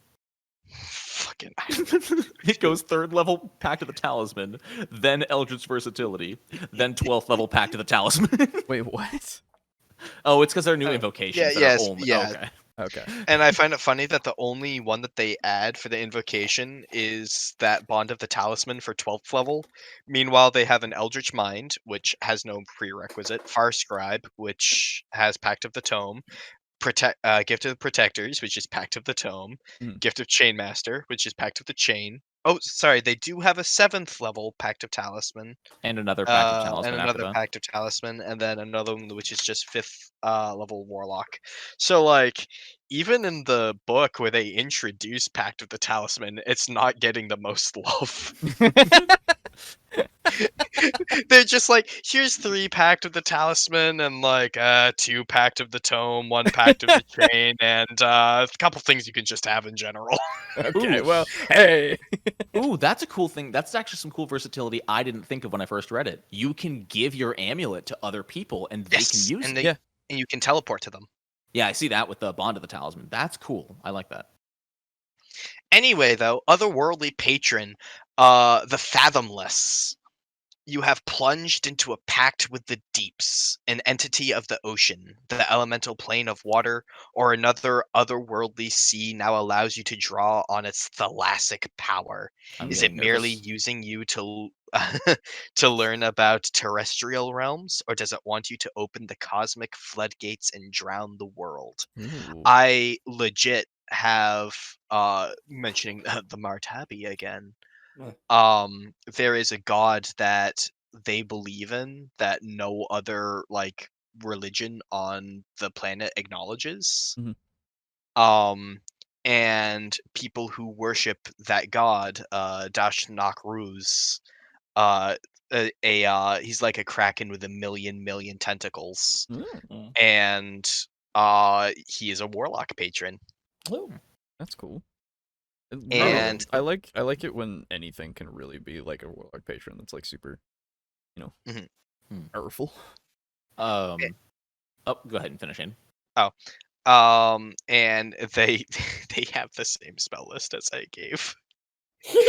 Oh, really? I had Creator, Destroy Water, Thunder Wave, Gust of Wind, Silence, Lightning Bolt, Sleet Storm. So I understand all of it, but Silence, really. So you're telling me they stole it from you? Yes, they stole it from me. I did not have Bigby's Hand as a tentacle. I had Mage Hand got reflavored to being a tentacle. Plus, if you were on water, or near water rather, you could use small amounts of, like, say, a cup of water and cast like a lower grade control water to do a Mage Hand. Okay. I would just like to, before we move past it, I would just like to bring some eyes to the fact that Nigiri is mentioned here, and that apparently our universe is canon in the Forgotten Realms multiverse. Because she says, have you ever had Octopus Nigiri? One of the few pieces of evidence of a benevolent multiverse. Doesn't necessarily mean our yeah, I was going to say, it doesn't necessarily mean ours. I don't know, because, I mean, there's a DC multiverse, and that's, like we're not in that. Multiverses can just consist of things that are similar, but not necessarily aren't. Yeah. Like, there could be a universe that is literally all Japan. I'm not kidding, right? Like, no. Right? Like, you can have that, and then that's where they get it from, Yeah. I don't know, man. Remember Oriental Adventures? That was a thing. There are other foods that are eaten in D&D, such as mead and ale and bread. Yes. And the existence of those does not necessarily make our universe canon. Also true. No, I guess Nigiri was just a little bit more specific. It is. It's definitely a weird thing to put in there, and it's them trying to make Tasha interesting and quirky. She's not like other girls. Yeah. She literally, like, her thing is that she captured Gratz. Like, that's her thing. She's already fucking, like, one of the greatest wizards of all time. Yeah. Pretty cool. But then how about we talk about Aquaman here? Okay. He's pretty cool. It's literally just Aquaman. Yeah. You can magically summon a spectral tentacle that strikes at your foes. As a bonus action, you create a 10-foot long tentacle at a point you can see within 60 feet of you. You're Alawi. The tentacle lasts for 1 minute or until you use this feature to create another tentacle. When you create the tentacle, you can make a melee spell attack against one creature within 10 feet of it. On a hit, the target takes 1d8 cold damage, and its speed is reduced by 10 feet until the start of your next turn. When you reach 10th level in this class, it goes up to 2d8. As a bonus action, you can move the tentacle up to 30 feet and repeat the attack. You can summon the tentacle a number of times equal to your proficiency bonus, and you regain all expended uses when you finish a long rest. Whoa! This tentacle has freaking martial arts from Monk. You attack twice per turn. What? Well, I mean, there are plenty of things in D&D that can attack multiple times. At level 1, multi attack is a thing. At level 1. Yeah. I actually think there is a couple of things that have multi-attack at level 1 because they have shitty attacks. Yeah, that's right. And like, so can we finally have like a sea ocean kind of thing that doesn't use 90% tentacles? No, Brogan, it doesn't attack twice. Oh. As a bonus action on your turn, you can move and read the first paragraph. You can make a spell it. As a bonus action, you create a 10-foot-long tentacle at a point you can see within 60 feet of you. So you've already burned your bonus action the round you summon it. However, when the second round happens and like you fire off an Eldritch Blast because you're a warlock, after you use your action, you can then bonus action move it and attack. Yep. Okay, but you don't have to What is Eldritch Blast? 1d10? 12? Yes. 1d10.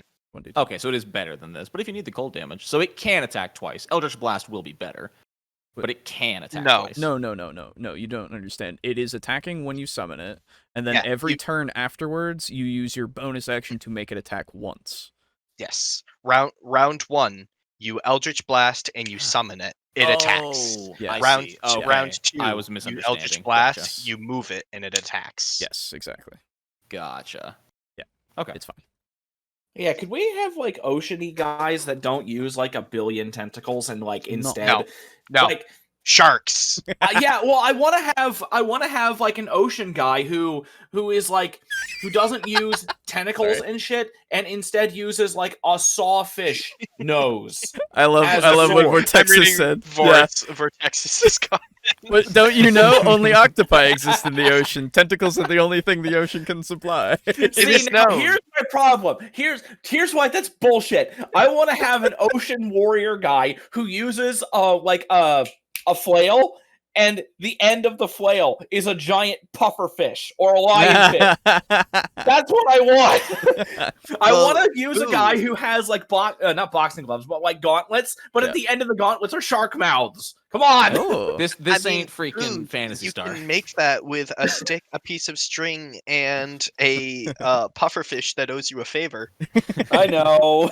You could reflavor an aquatic barbarian Path of the Beast, and like instead of claws, they're like lobster claws. Yeah. And like the tail could be like a shark tail or something like that. Sure. Yeah, like a fresher shark tail. Yeah.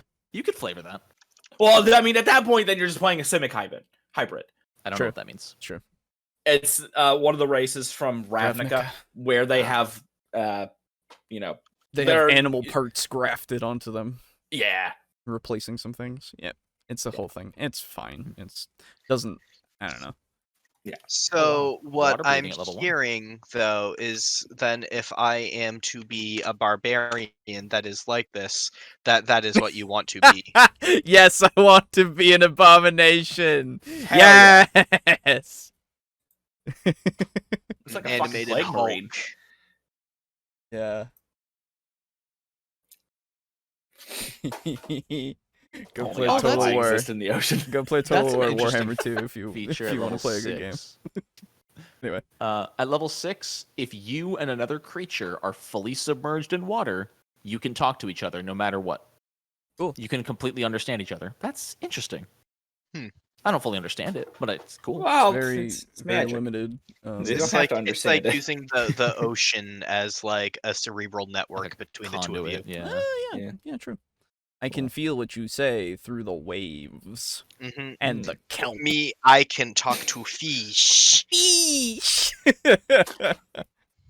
Yeah. They can tentacles, reduce damage if allies are near the tentacle. It is Aquaman. Yeah.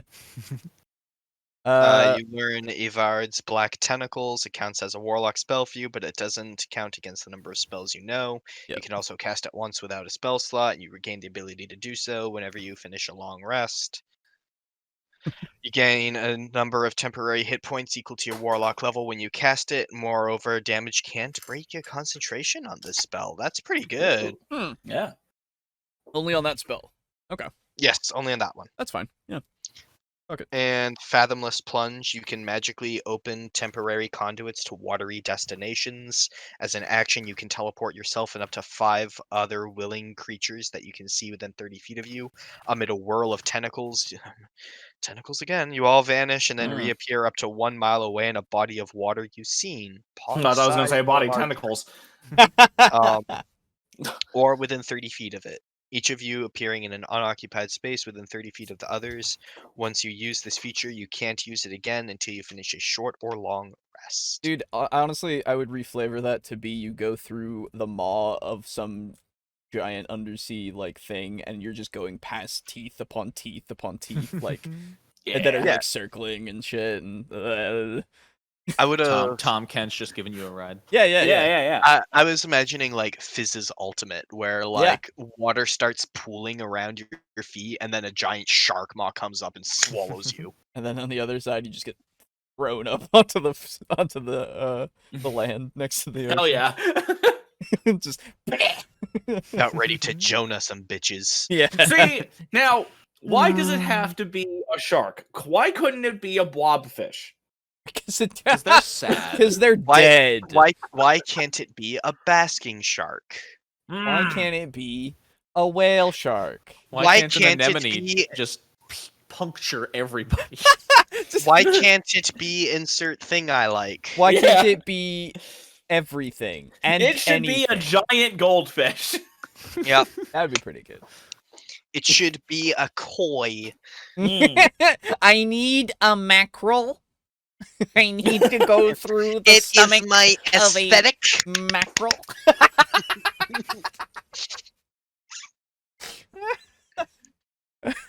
All right. Anything else for this? Hey, do you want to be a warlock that's kind of like a sorcerer? What? What do you mean? Is that genie? I mean, it sort of feels like just different bloodlines depending on the element of your genie. Yeah, that's fair. Yeah. Genie vessel. Oh, that's cool. You get a magical vessel that grants you their power. The vessel's a tiny object. You can hide in it. Ooh. What? As an action, you can magically vanish and enter your vessel, which remains in the space you left. The interior of the vessel is an extra-dimensional space in the shape of a 20-foot radius cylinder, 20 feet high, and resembles your vessel. The interior is appointed with cushions and low tables and is a comfortable temperature. Yep. While inside, you can hear the area around your vessel as if you were in its space. Yes. You can remain inside the vessel up to a number of hours equal twice your proficiency bonus. Okay. You exit the vessel early if you use a bonus action to leave, if you die, or if the vessel is destroyed. When you exit the vessel, you appear in the unoccupied space closest to it. Any objects left in the vessel remain there until carried out, and if the vessel is destroyed, every object stored there harmlessly appears in the unoccupied space closest to the vessel's former space. Once you enter the vessel, you can't enter again until you finish a long rest. I wish... Maybe it happens later. I really hope you can bring an ally in with you. Or an enemy. Come hang out in my my little house. Just fucking have your vessel be a Pokeball. Yeah. Get in there. Also, once during each of your turns when you hit with an attack roll, you can deal extra damage equal to your proficiency bonus. The element depending on your patron. Sure. Yeah. Huh. At 10th level, when you gain Sanctuary Vessel, you can now choose up to 5 willing creatures that you can see within 30 feet of you, and the chosen creatures are drawn into the vessel with you. As a bonus action, you can eject any number of creatures from the vessel, and everyone is ejected if you leave or die, or if the vessel is destroyed. That's awesome. You're the turtle in JoJo Part 5. Sure. See, what I see with this is if you have like an NPC who you don't like, but you can convince to get in the vessel with you, and then have someone else carry the vessel somewhere really dangerous as a bonus action, boot them from the vessel, and then fucking run. sneak into an orc encampment, slide it under the fence, boot them out, and slide it back under the fence and run. Because let's see, I believe... God, if you just hold it over a cliff. Yeah. No, you cannot actually do that. No? Raw. Because it's when you enter, via the bottled respite feature, you can choose up to 5 willing creatures that are drawn into the vessel with you. Yeah. They can leave early, or you can boot them early, but once they leave, they cannot get back in. Right, Right, that's no, what I'm saying. that's You the have whole point. one ally who stays outside and carries it. Oh. Because you can choose specifically who gets booted. Yeah. I had figured you would be implying that the NPC stays in there, right? And the rogue sneaks into the camp with the lantern, and then you boot the NPC and then invite the rogue back in, and you guys are both safe in the lantern. While, no. No, the rogue takes the lantern and hides. Yeah. Okay. While the NPC is mauled to death by angry orcs. Yes. Why are they that angry? Because he's in there, dude. That sounds like a racial generalization. Oh my god. No, that's not. Limited Wish, level 14. You can replicate the spell effect that's 6th level or lower for 1 action. Okay. Can be from any spell list. Wow. I mean, That's yeah, pretty it's a good. wish. Yeah. Yeah. I mean, And it that's a makes level sense 'cause 14 mini wish. That's not bad. Yeah, it doesn't give you anything, broken. And hopefully your GM is cool and you can still be like, can I do this even though it's not a spell? And they'll either say yes or no. Because I imagine they probably would, because it's a fucking wish. It's a Wish has been hard nerfed raw recently in modern systems for good reason. But yeah, hopefully it can still. I mean, it's easy to homebrew. It's Wish. I mean, Wish in 5e raw is you have like 3 choices of things that it can do without fail that won't like harm you, and then if you describe something else, it depends on how hard it is, but it will do something to you if it is too hard. Yeah.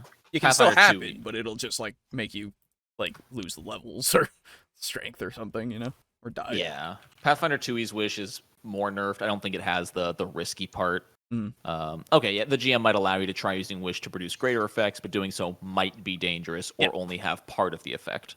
Exactly. It's still total GM control. Yeah. Oh yeah. Wizard. We have an expanded spell list. Okay. Yeah. There's not too much really to Tasha's after this. There's just some feats. Tasha's Caustic Brew. There's feats, and then I do want to like talk about a few of the magic items because I don't know them, and then basically like group patrons because that's already been a thing. But and my whole thoughts on group patrons was it's totally unnecessary. So they added group patrons. We can just talk about it really quick. They added group patrons in Eberron just to make it so that you can have everybody be under the same thing, just to have that be a thing. But yeah, like you said, it's really unnecessary. It's just up to whatever you want to do, and if you want everybody to like be easily enough just a part of this group, then great, you're done, right? Anyway, Wizard cantrip formulas. Huh? So you've scribed a set of arcane formulas that you can use to formulate a cantrip in your mind. Oh, okay. You can replace a wizard cantrip every long rest. What is this? What is this for? This is for wizards. Yeah. But what is the thing that? It's a 3rd level wizard feature. Oh, I think it's the same. I think every other spellcasting class was called versatility, and they just named this one differently. Oh. Yeah, they added in blade singing finally. Mm-hmm. Yeah. Which for me, I am a big blade singing nerd. Yeah, blade singing is fucking cool. I'm glad they still mentioned that it's originally by elves, but they say cool. It used to be it was in the Sword Coast Adventurer's Guide, and it was only for elves. That was That's how it's always been. I'm surprised they didn't say this is made by humans. Right, yeah. It was made by humanoids. Oh yeah, there you go. Yeah. Ugh. Proficiency in performance, light armor, and one-handed melee weapon of your choice. Yep. It's if you want to be an Eldritch Knight, but more casting than sword. Yep. Yes. Exactly. Yes. Yeah, it's pretty much the inverse, yeah. Mm-hmm. Yeah, that's literally what it's meant to be, and it's good because we've been needing it. Yeah, I was gonna say, well, it's always been there, but it was only for elves, but then it was easy to just go, you don't. Yeah, you can just say you learned it from him, fine. But nobody bought Sword Coast Adventurer's Guide except for me, so... And I fucking weird. For that. Blade Song ends if you ever use both hands to make an attack with the weapon. Yeah, it's supposed to be just a single. Yeah, it's supposed to be like an eloquent dance that never stops. Exactly. You're not going full force. You're going to the beat of your dance. Guys, I don't give a shit about Tasha's anymore. Okay. Okay. What is your new best friend? Oh no, not my best friend. Mila Jojovic is coming to Monster Hunter World Iceborne. What? That doesn't surprise me. Why? Oh my god. All along, the true final boss of Iceborne wasn't Fatalis. It was Paul W.S. Anderson. Why? Anyway. I mean, I know why, but why? Yeah, because It's to build hype. I know, but why? Order of Scribes gets Wizardly Quill. That's cool. Yeah, What does It's that a do? quill that doesn't require ink. Oh, my okay. God, So, that's awesome. so it's the one from Harry Potter, then. You That must just spend flies a around. the time you must spend to copy a spell into your spell book is 2 minutes per spell level if you use the quill. Holy You shit! yeah, it's really fast. Yeah. You can That's pretty erase good. anything you write with the quill if you wave the feather over the text, provided it was within 5 feet. Whoa. Yeah. I like that. And then you also have an awakened spell book. While holding this book, you can use the book as your Oh, finally, it's an actual book caster. Hell yeah. That's good. Use the book as your spellcasting focus. When you cast a wizard with a spell slot, you can replace its damage type with a type that appears in another spell in your spell book. Hey. The latter spell must be of the same level. That's cool. Okay, cool. So you could, instead of having your first level magic missile be force, you could have it be Fire with burning hands. yeah, exactly. Or the inverse. Burning hands becomes fucking force, hands of force. Jedi Master. That's really cool, actually. I really like that. Side note, I think I may have found my new nickname. When you cast a wizard spell as a ritual, you can use the spell's normal casting time rather than adding 10 minutes. I don't know how that works. Oh, okay. That's actually if I really use this. fucking good. Yeah. Every Rituals are now actions. yeah. So rituals usually take 10 minutes more than the original spell. And so I thought like it was just 10 times the original spell. no, it's just 10 minutes more. Okay. So instead of an action, instead of an action, it would become 10 minutes, but now it's just an action regardless of what it is. That's really good. Nice. Shit, wait. Let me look at some ritual spells. Because Well, that's really fucking good. While you find those, you can conjure forth the mind of your awakened spellbook at level 6. As a bonus action, you can cause the mind to manifest as a tiny spectral object hovering within 60 feet of you. It looks like a ghostly tome, a cascade of text, or a scholar from your past. Parentheses, your choice. Thank you. Wow. Well, I should hope it would be I would be allowed to make it look like whatever the fuck I want. Yeah. You can have a ghost from Destiny. Oh my Yeah, god. the mind can telepathically share with you what it sees and hears, so it's a good scout. Whenever you cast a wizard spell on your turn, you can cast it through the spectral things. This is very familiar-esque, honestly. That's fine. I'm good with it. How long does it last? See, Does it? I think if I had this, I would want it to manifest as the disembodied head of a Skaven warlock engineer. Of course he did. I just imagine a brain in a jar with eyes, like googly eyes. It's like just- from fucking Hat in Time. Yeah. Yeah. Oh, okay. I was misunderstanding. You can cast a spell through it a number of times per day, equal to proficiency bonus. There we go. Okay. And then once you conjure it, you can't summon him again until the end of the long rest. All right. Find any cool rituals for us? I mean, there's Liamon's tiny hut, which is building. like legitimately. Whoa. Instead of it that's good. taking 11 minutes, it takes a minute. So Does that make a huge difference? yeah, because this is the thing that lasts 8 hours and nothing can get in it, except for what you allow. Right. Okay, so even in the middle of combat, if you can defend someone for 10 rounds, you can get pretty much an impervious protection. Yeah, but even so, have like a long rest on like if you are like running from something, you can instead just put it in the mouth of the alley. Yeah. Well, it still takes a minute. Yeah, I know, but even so, you can set it up and tag people in your party as these people can run through it, and then you're like, "This is our escape route, boys." Yeah, like you can make it an easier escape and stuff. Yeah, so super cool actually. Although, granted, you could do that with Liam's tiny hut anyway, because if you're setting an escape route, ahead of time, I would hope you're Well, if you do that way, yeah, sure. And it takes your wizard completely out though as well. Like this, because it would last 10 minutes. What? Right, you just do it 10 minutes before your plan. Yeah, instead of setting up the hut a minute before you are escaping, you set up the hut. No, I understand. I'm just saying, like, you could have your wizard participate in whatever you're doing beforehand, for a longer period of time, and then he can go and set it up, like, with a little bit less time that is needed for it. Yeah, I mean, it saves your party 10 minutes. Yes. Which, depending on the situation, is more or less useful. Oh, don't worry, guys. Skyrite. Instant skyrite. Actually, silence as well. Shit. That's a ritual? Yeah, that can be. That is a ritual. Yeah. Huh. So instead of, man, that's really strong. There's not too many, unfortunately. Animal messenger. An unseen servant. Hey.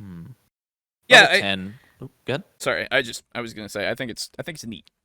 Yeah, no, it's a cool change of dynamic. It's a different gameplay style, which is what I want from a subclass. Yeah. Oh, absolutely. Yeah. That's the whole point. Level 10 Order of Scribes is okay. You get to prepare a level 1 or level 2 1-action spell as a scroll every morning. Okay. Once in the scroll, it does cast as 1 level higher. So if you prepare a 2nd level spell, it casts as a 3rd level spell. Oh, weird. But still only you can use it, so you get an extra level 2 spell per day. Yeah, that's not too bad. You're also adept at crafting spell scrolls, which are described in the treasure chapter of the Dungeon Master's Guide. You also spend half gold and half time to craft scrolls with your quill. That's cool. Okay, yeah, that makes sense. The big one with the word. Your connection to your spell book has become so profound that your soul has become entwined with it. While the book is on your person, you have advantage on all Arcana checks. All right. I mean, that's fine. Yeah, that's pretty good. Arcana, moreover, it depends on what you're being asked for, you know? Yeah. If it's more of an information gather kind of thing. I forget, is that how we homebrewed it, or in 5e, is it when someone's casting a spell, you can roll Arcana for free to identify it? That is something that you can do. It is not technically a free, I don't think. Okay, yeah, I don't remember, Pathfinder 2e raw, you identify something if you already know the spell. Otherwise, you can spend an action on your following turn to analyze it in retrospect. Yeah, I'll go looking for it. You keep. Okay. If you take damage while your spellbook's mind, your little familiar thing, is manifested, you can prevent all of the damage to you by dismissing your spectral mind. Then roll 3d6. The spellbook temporarily loses spells of your choice that have a combined spell level equal to that roll or higher. For example, if the roll's total is 9, spells vanish from your spellbook that have a combined level of at least 9. Wow. If there aren't enough spells to cover this cost, you drop to 0 hit points. Wow, that is a risky play. Until you finish 1d6 rests. Wait, 1d6 what of rests? Long rests. Oh my god. You don't get the spells back. Yeah. No, even if you find them in another spellbook. Wait, wait, you can't recopy them? Nope. They don't come back until you're I'm not as big of a fan. That's not. I mean, that's that right there is. I'm going to get one hit KO'd by this. Yeah, that's like end game. Like I'm against the final guy. Yeah, or this is something went wrong. The dragon is attacking the wizard. I can save myself for this turn. Yeah, exactly. But jeez. Yeah, but not being able to reacquire them, I don't like that. Yeah, I mean, you get them back after 1d6 long rests. Oh, yes. Sorry. Yeah, I thought. Okay, sorry. I misunderstood. But if you lose your fireball spell, then you find a scroll of fireball. you can't get it back from the scroll. You have to wait until the time is up. Oh, okay, that's fine. That's fine then. You can still cast it from the scroll. Yeah. Okay. Yes, you just can't learn it. Yeah, no, you are incapable of casting the lost spells, even if you find them on a scroll. Oh, yeah. Interesting. So I don't know how I feel about that. If I have a scroll of reward, the reward is I'm going to there is a mountain falling on me. Yes, but it also only negates one hit. If you're level 14 plus, a lot of enemies are going to have multi-attack. Maybe that is a fair point. You could use it as a bait against something like a lich, right? Where like you get up in the lich's face and you start blasting spells, and then power word death. Yeah. And then like instead of doing something like, I don't know, fucking counter spell, you just like have your ghost take the blow for you, and then the lich goes, "Oh, I just used my turn," and then he looks to the left and the wild magic barbarian's running at him, and he goes, "Huh." he just looks at him and he goes, "Why are you what?" I think a little line. Why are you stronger than me at level 5? I think this would be really good if you could redirect effects to it as well. So if you get cast, power word death, this feature does nothing. But if you could shift the target to your familiar spectral mind to take the power word death, I think that would be good too. Yeah, I would like to see it have hit points sort of like a familiar. I think it does. Manifest mind. No, you're just dismissing the spectral mind. You're right. It's a parry. Oh, yeah. Okay. Yeah, the spectral mind doesn't have hit points. Okay. But it dies if someone casts Dispel Magic on it. That makes sense. Yeah. Interesting. Yeah, I'm not too impressed with Wizard. The Blade Singer is cool. It's cool. And nothing mind blowing, but it's cool. Well, yeah, it's just like Wizard's always been pretty consistent. Yeah, they get so much from their spells. You need to be careful not to give them too much. Yes, exactly. Yeah. I think that this is just fine for what we have already, because literally the ability to copy down any spell ever. Fair, right? Yeah. But all right, I am gonna jump off at that because I don't want to spoil the post-class stuff for my review of Tasha's. But thanks for having me on, guys. This is fun. Yeah. Cool. I will. As always, feel free to come on anytime. Yeah. Of course. And I would say see you Thursday, but that's Thanksgiving. So that is Thanksgiving. You're right. Yeah, that's true. Yeah. That's true. Yeah. I don't know when I'll see you boys. Yeah. Dead, but someday. I don't know. Do you say dead? What? Huh? Our souls will be reunited in the void. I mean, have a good evening, Brogan. Bye-bye. Bye. Do you want to plug yourself? Yeah, do you? I am Nonat1s on Twitter and YouTube, and that's about all I use. I have a Discord, but that's harder to plug. I'll post your link in the description and also into the chat. Give me a moment while I do that. You guys go on ahead. Get out of here, you fuck. All right. I love to hate you all. Yes. Bye now. Bye now. Bye now. Bye. Goodbye. Goodbye. See you later. Get the fuck out of here. Goodbye. Don't now. fucking tell me what to do. Why are you here? You fucking leave. Yeah, I was about to say, Alejo, kick him. I was this close to saying, all right, guys, let's all end the call and make a new one. No, dude, I removed him from the group. It's fine. Ooh, yeah, that's right. I mean, to be fair, we already have a group with him anyway. Yeah, it doesn't matter. Ooh, spicy. Hey, guys, this is that YouTube beef. Feel free to make comments and tweet about it on Twitter. It really helps our revenue, like people coming in. Go and check out Nonat1s if you haven't. Link is in the chat and also going to be in the description. Anyway. So, continuing. Feats! I think most of the feats are fine. I'm happy that Gourmand isn't in here. Oh, yeah, Gourmand. That's right. Well, they changed it to Chef. Yeah, so Chef could honestly be divvied up into like 2 different feats and still be really good as a feat. And in fact, let me get to my notes here. Paladin, yes, feats. Chef overtuned. Shift the amount of hit dice. Well, actually, let me read it. Increase your Constitution or Wisdom score by 1 to a maximum of 20. That's your first benefit. Your second benefit, you gain proficiency with cook's utensils if you don't already have it. Your third benefit, as part of a short rest, you can cook special food provided you have ingredients and cook's utensils on hand. You can prepare enough of this food for a number of creatures equal to 4 plus your proficiency bonus. At the end of the short rest, any creature who eats the food and spends 1 or more hit dice to regain points gains an extra 1d8 hit points. Your next bonus is with 1 hour of work, or when you finish a long rest, you can cook a number of treats equal to your proficiency bonus. These special treats last 8 hours after being made. A creature can use a bonus action to eat one of these treats to gain temporary hit points equal to your proficiency bonus. Here, doggo. Here, have a treat. Have Scooby snack. So I would shift that extra health that they get when they spend a hit dice to 1d4, and it would still be really good.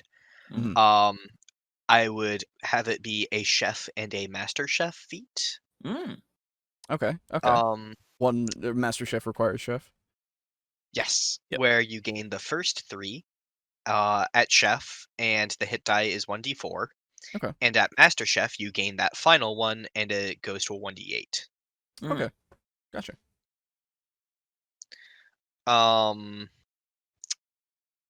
Crusher. You are practiced in the art of crushing your enemies, granting you the following benefits.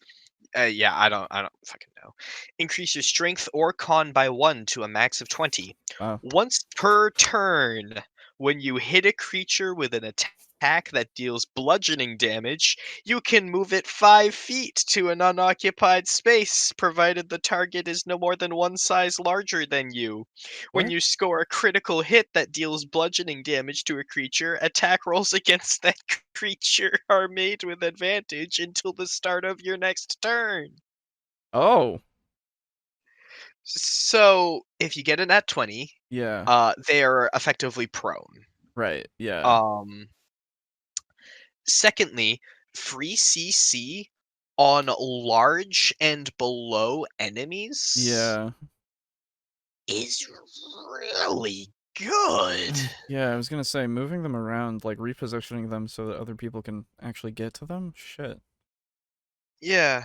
And it's not even like you're hitting them so hard that they're always flying back. It's you can move at 5 feet to an unoccupied space. Right, it's not required. So you move them where you want. So, for instance, into an AoE, you can move them off a ledge. You can move them left, right, forward, backward, whatever you want. Yeah, those are the directions.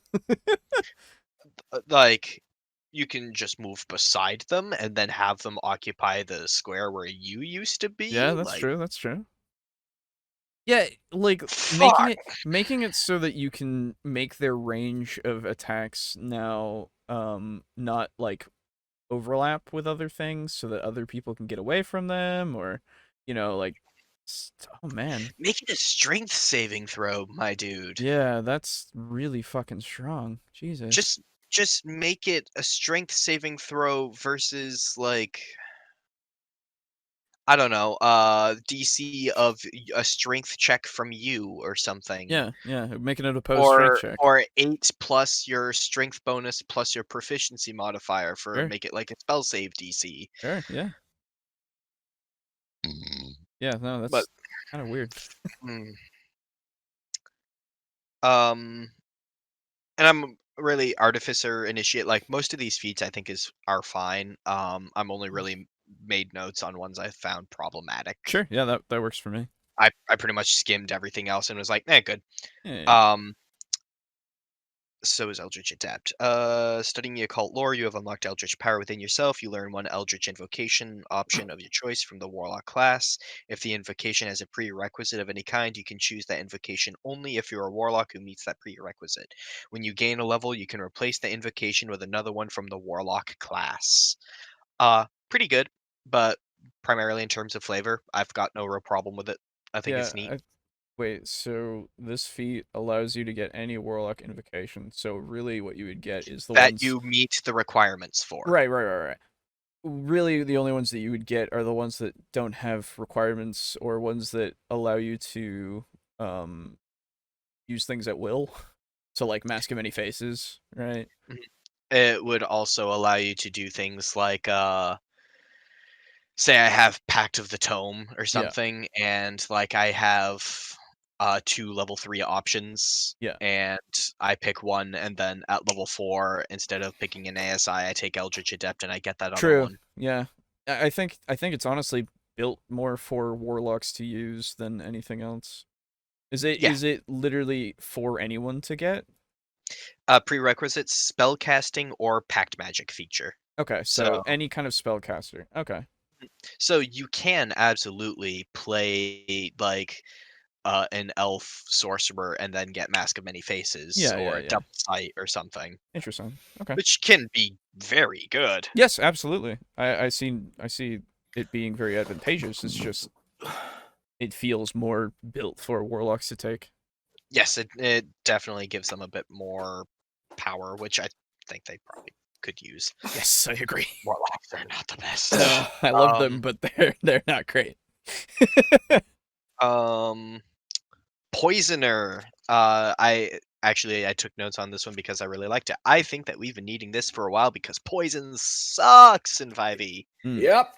You can prepare and deliver deadly poisons, granting you the following benefits. When you make a damage roll that deals poison damage, it ignores resistance to poison damage. Woo! Poison is the most resisted damage type in the game. Yeah. And if you ever wanted to play a poisoner, you pretty much had to resign yourself to always only ever doing half damage. Yes. This gets rid of that and costs a feat for a very specific playstyle. So I see fine. nothing wrong with that. Yeah. Oh, I figured you guys would see. I'm just also explaining for audience purposes. I know. You can apply a poison to a weapon or a piece of ammunition as a bonus action instead of an action. So now you're not attacking once every 2 turns. Yeah, no, very good. You gain proficiency with the Poisoner's Kit if you don't already have it. With 1 hour of work using a Poisoner's Kit and expending 50 gold pieces worth of materials, you can create a number of doses of potent poison equal to your proficiency bonus. Once applied to a weapon or piece of ammunition, the poison retains its potency for 1 minute or until you hit with the weapon or ammunition. When a creature takes damage from the coated weapon or ammunition, the creature must succeed on a DC 14 con saving throw or take 2d8 poison damage and become poisoned until the end of your next turn. I like that it is a fast-acting poison that just does a flat damage at just a basic HP poison. I don't think it should be a 14 con saving throw. I think it should be a DC of 8 plus your proficiency bonus, plus. This is the problem, right? Because make it like a spell save DC kind of. Well, that's the thing, right? Then 8 proficiency bonus and say int modifier. Yeah. It would then encourage people to actually have intelligence. Yeah, and that's the problem. Well, that's the thing, right? Like people don't want to do that. Because what does it give you? Sadness. Shadow touched. Yeah. I had written a bit good and crossed out bit for really good, shit. Because it is a feat that allows you to increase your intelligence, wisdom, or charisma score by 1 to a max of 20. You learn the invisibility spell and 1 first level spell of your choice. Whoa. The first level spell must be from the Illusion or Necromancy School of Magic. You can cast each of these spells without expending a spell slot. Once you cast either of these spells in this way, you can't cast that spell in this way until you finish a long rest. Okay, you so can you get also both. Yes. So you can either cast invisibility and your first level, but you can't cast invisibility or your first level twice. Yeah. You can also cast these spells using spell slots you have of the appropriate level. What? The spell's spellcasting ability is the ability increased by this feat. What the fuck? Really? Yep. Oh, okay. So, Human Bard, level 1, high charisma, increases charisma even more, gets invisibility. Yeah. Huh. Barbarian, increases wisdom, gets invisibility, and a first level spell. Yeah, that's true. Jesus. Okay. Huh. Problematic. Yeah. Just for free. Wow. And then you could just, if you're a spellcaster, just use them anyway, if they weren't part of your spell list. Huh. Telekinetic. I will probably take this feat on every Arcane Trickster I ever play ever, because it has the thing that Arcane Trickster has that I like. You learn to move things with your mind, granting you the following benefits. Increase your intelligence, wisdom, or charisma score by 1 to a max of 20. You learn the May Chant cantrip. You can cast it without verbal or somatic components, and you can make the spectral hand invisible, meaning that the thing that makes Arcane Tricksters worth it at level 3, you can get at level 1. And then yeah. if you already know this spell, its range increases by 30 feet when you cast it, meaning that when you get level 3 and you would get Mage Hand, it just goes gets 60 better feet. now. Jeez, Yep. wow, okay. Spellcasting ability is the ability increased by this feat. Wow. We're not done. As a bonus action, you can try to telekinetically shove one creature you can see within 30 feet of you. Oh, it's When just you better. do so, the target must succeed on a strength saving throw, DC 8 plus your proficiency bonus, plus the ability modifier of the score increased by this feat. Wow, okay. Or be moved 5 feet toward you or away from you. A creature can willingly fail the save. It's basically meant to grab your opponent or grab your allies from like AoEs. Could, yeah, but it's also a free shove. Yeah, but like most rogues who are going to take this right aren't going to have uh super high int whiz or charisma. It's going to be pretty easily failed by most. I mean, if you're an Arcane Trickster, you want your int to be high, though, because that's your True, thing. yeah. Like, that's how you cast your spells. But yeah, no, this could be divvied up into, I think, telekinetic and like maybe Scion or something. I just, Like okay. it says a bonus action to shove someone 30 feet away from you. Yeah, that's way better than the actual shove action. Like, the shove action feet pushes them 5 feet. Yeah. Or to the ground. Okay. I mean, you can fucking Fusro Da these bitches. Yeah. My invisible hand takes you by the ass and drags you all the way back. Ha-ha! Just yeet people off cliffs. Yeah. Yeah.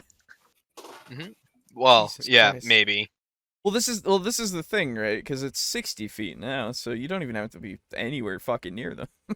Yeah. No, you can only telekinetically shove one creature within 30 feet of you. It doesn't say anything about that range getting increased. Okay, that's good at least. Still. Shoves them 30 feet away. Woo! Alright, yeah. Telepathic, you can telepathically speak to people, you can cast detect thoughts. requiring no spell slot or components. But it's so easy to... You hardly even need to do that because it's so easy to see a thought coming. Yeah. Good Sorry. contribution. Your spellcasting ability. Wow. Your spellcasting ability for the spell is ability increased by this feat. If spell slot's second level higher, you can cast the spell with them. So detect thoughts being without components or anything. I need to look up detect thoughts real quick. Because I don't know. I think that's a second or third level spell. Not sure. You just checked for updates. Fucking. Detect thought. Yeah, it's a second level spell. And it requires, I mean, to be fair, the material is a copper piece. Like, it's nothing. Penny for your thoughts. Yeah, it's exactly. But like it's one that you don't have to, it doesn't have a value, so you can just use like a focus. So that's it's not consumed. It's not yeah. So I mean, the real thing is that it's not consuming a spell slot. Which honestly, I don't even mind them having detect thoughts, because it's literally just so that they can talk to like animals. No, it's for interrogation, dude. Detect thoughts is the one where you can deep dive for an action. Detect thoughts means you can listen to people's surface thoughts. It does not mean you get to probe their brain. No, you do. I could have sworn we actually the target had must this make a wisdom previously. saving throw if you probe deeper. If it fails, you gain insight into its reasoning, if any, its emotional state, and something that looms large in its mind, such as something it worries over, loves, or hates. If it succeeds, the spell ends. Yeah, that's okay. So you get to maybe notice if you're interrogating someone. I am in pain because I'm being interrogated. I am afraid that I am going to die. Not necessarily. It depends on the interrogation method. Again, fucking niches. Most interrogation is not pleasant. I understand that. I'm just saying. I'm not saying it's a bad thing. I'm not saying it's a bad thing, by the way. I'm just saying that's another thing that you can do. Usually, even something like that as a DM, that can be so very vague that you're not going to gain much anyway. Potentially. Yeah. You, at best, you maybe get the name of a boss, but you're not going to get anything detailed for plans. This is all just, it depends on the situation, so let's just continue. Yeah. But that was all of the thoughts I had on the feats, really. Okay. Yeah, yeah, how many feats in total did they add? 1, 2, 3, 4, 6, 7, 8, 9, 10, 11, 12. I have looked into my mind and determined there were 15. That's not many. Wow, I thought there would be more. That's not a lot. Wow, okay. No, it's not. And there was only like what, 5 that we had kind of issues with, or yeah. A third of them, not too bad. Yeah, exactly. Like most of them are pretty fine, and there were, let's see, Chef was bad, Crusher was bad, Eldritch Adept is fine, Poisoner's fine, Shadow Touch is bad, Telekinetic have thoughts on. If we want to say that's bad, sure, that brings us to 4. Okay.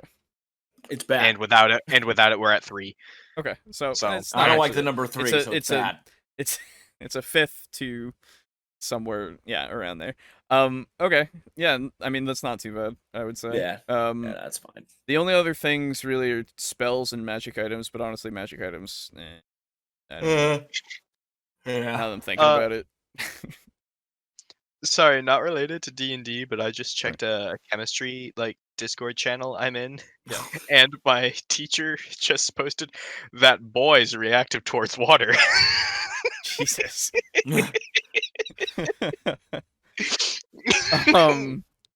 So yeah, the only other thing that I would want to talk about is just the summoning spells, really. There's only a couple other spells that are new that are actually new, which are like Tasha's things, right? Yeah, I don't. Truth be told, most of the spells I know are all Player's Handbook ones. That's fair. But But overall, I think the only things that aren't reprints are the summoning ones and the Tasha specific ones. There might be a few others, but honestly, the only thing that I really think about this, just from what I know, is that cool. Yeah. Right? Yeah. Like, I don't think there are any that are broken, and I think that having more things that you can summon is good. Because and that are not 16 different animals. Right? Yeah. It's more just having something that actually can be there to help you. And actually, like, you know, like having summoned constructs and summoning elementals and all that stuff, because that wasn't a thing before. You had summoned, like, what, Dust Devil, I think it was, or whatever. Like, there wasn't many other than summon, like, woodland creatures, and I don't think there was many others, in fact. Yeah, there was like summon lesser devil, lesser demon, greater demon. Right, yeah, that was it. That was also a thing. There wasn't much that you could do in the way of actually being a conjuration, like, specific wizard or anything. Also, just throwing out there, they have a whole section on sidekicks. And like entities that are sidekicks, including some of which that can be spellcasters, which are real cool. They have a section on parleying with monsters. So the thing that I heard about those sections as well is that they're very sparse. Like, they don't go into enough detail. It's just tables. Wow. Okay. Yeah, that sucks. Like, there's monster research. Adventurers can research what a creature is likely to desire. The monster research table suggests which skills can be used to learn about a creature of a particular type. The DC for a relevant ability check equals 10 plus the creature's challenge rating. And it's like aberrations, suggested skills, arcana, beasts, suggested skills, animal handling, nature, survival, monstrosity, nature, survival, humanoid, history, giant, history, yada, yada, yada. Sure. And then they have a bunch of D4 tables for monsters' desires, for aberrations, beasts, celestials, constructs. All the way through undead. Like, yeah. So, and again, this is another thing where it's like, it doesn't hurt to have it, but I think it's ultimately unnecessary because... Yeah, like, your DM I'll is either never gonna... use this as a DM. Yeah, exactly. As a DM, you're either going to let them parlay with a monster or you're not. Right? Like, because they're either fighting for their lives or they're not. Right?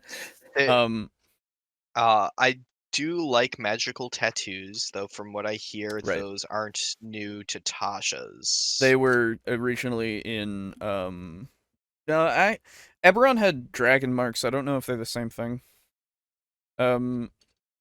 There are also magical tattoos and something else. I think that was Wildmount, wasn't it? They are in Wildmount, yes. Yeah. Okay. I don't know if they're necessarily in the book, but I know, like, that they're in Critical Role. Right, yeah. Elemental essence shards are real cool. I don't like the fact that they require attunement by a sorcerer. Only? Yep. Oh, that's stupid. What do they do? It depends on which sort of essence you have. There's a bunch, depending upon elemental planes. Right. Okay. They list air, earth, fire, water, far realm, Feywild. Oh shit. Okay. And then they do this horrible thing where everything is grouped based on, like, far realm and Feywild is like its own thing, but like the shadow plane or whatever the fuck. Shadowfell. Shadowfell, yes, is like a few pages over. And they do the same thing with tattoos. Oh. Instead of having all the tattoos be together. So bad formatting. The outer, there's the Nature's Mantle, which then has the outer essence shard, which is then immediately followed by the Planecaller's Codex. And the outer essence shards themselves, there's like a D4 of, like, if you have an outer essence shard and you use a meta magic ability, you roll a D4, and what you roll is the effect you get. Gotcha. So for instance, the elemental ones, like water, you create a wave of water that bursts out from you in a 10-foot radius. Each creature of your choice that you can see in an area takes 2d6 cold damage and must succeed on a strength saving throw against your spell save DC or be pushed 10 feet away from you and fall prone. Weird. Okay. Air, you can immediately fly up to 60 feet without provoking opportunity attacks. Oh. Wait, that was like a Earth. storm sorcerer thing. Earth, you gain resistance to a damage type of your choice until the start of your next turn. Fire, one target of the spell you can see catches fire. The target takes 2d10 fire damage at the start of its next turn, and then the flames go out. Huh. Okay. They're real cool. They require an attunement slot. Yeah. Which is fine. But like, really could have ordered it better. Yeah. When you have that's starting to sound like some Pathfinder shit. It is. It was actually the vibe I got. You wanna definitely go like elemental shard, comma, outer elemental shard, comma. Like that's come on, it's basic. Yeah. Basic things. They've done it in other books. Yeah, exactly. That's exactly what I was gonna say. Like it's been done before in other D&D books. Come on. Like we're past this at this point. Yeah. Because it took me about a half an hour to find all the various tattoos. Yeah. Well, you see, they have done that in previous books, but Pathfinder is getting popular, and so they must have read the book, and they're like, "Oh, it's shittily edited. We need to start doing that. we gotta format it differently. Come on." Yeah. No. A lot of the tattoos are like really cool, but the effects seem really weak.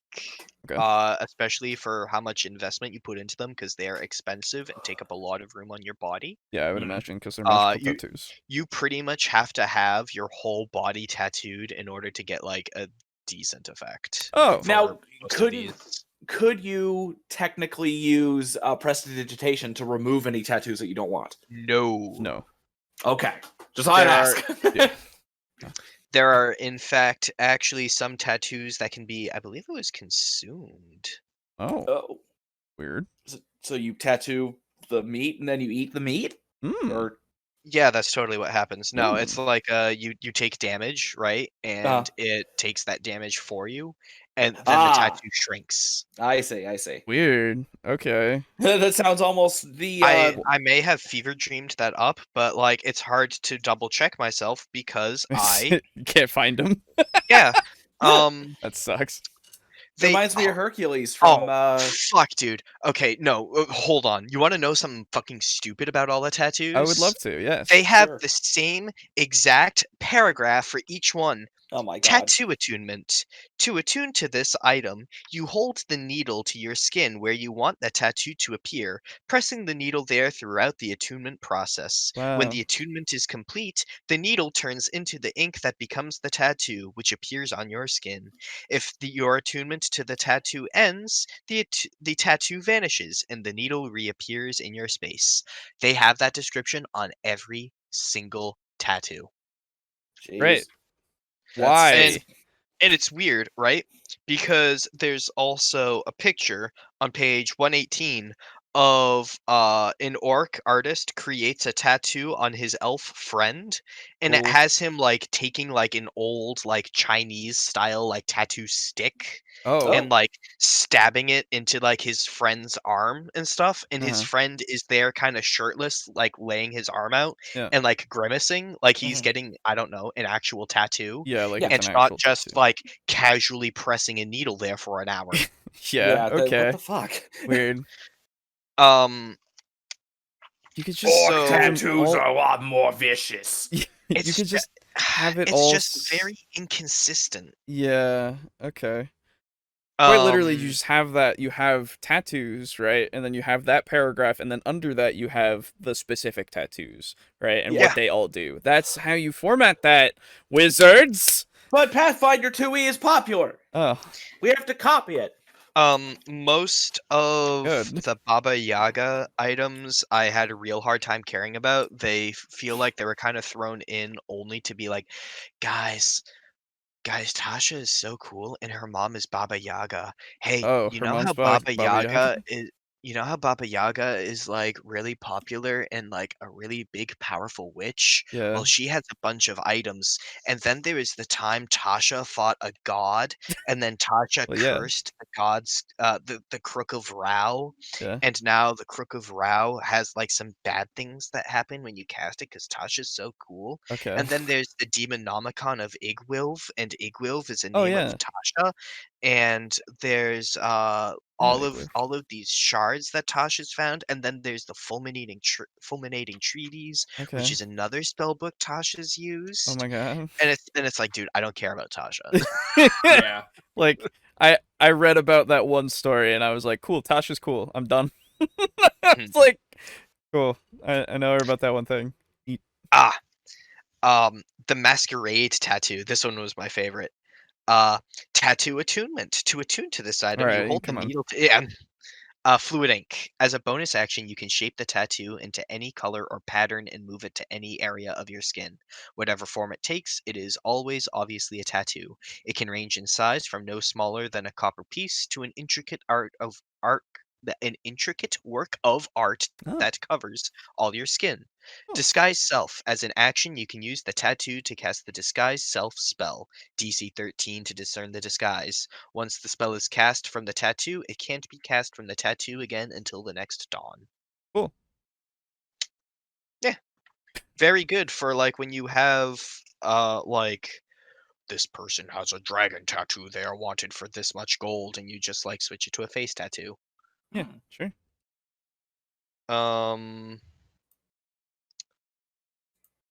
Yeah, I mean, that seems like most everything. The rest of it's the DM tools and stuff, right? Like, puzzles apparently are really bad. The puzzles that they give. I've not looked at the puzzles. Couldn't put myself here. That's the only. Yeah, I don't. If like, oh, you can summon Shadow Spawn. Yeah, I saw that. Yep. It's Celestials and Construct Spirits and Element Spirits, Bestial Spirits, Aberrant Spirits. So, yeah, I mean, like that's the only like other chapter. That's like a chapter. It's chapter 4, I believe, which is puzzles, and like apparently they don't give enough information or something. I don't know. I'm getting off of Dungeon Dude's video, which I don't know because I haven't read them because I can't. But if that is the case, then that sucks. Oh well. I think at this point though, puzzles are something that you kind of just have to figure out really on your own and with your group, basically, like figure out how they would solve a puzzle. Hey Boo. Yep. I want to get your opinion. There's an item in here. It's called the Teeth of Dalver Nar.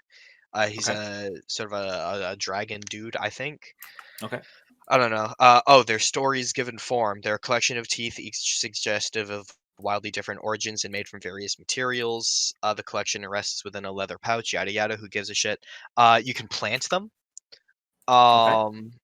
Whereupon one of your own teeth falls out, and the drawn tooth takes its place, resizing to fit in your mouth. Oh.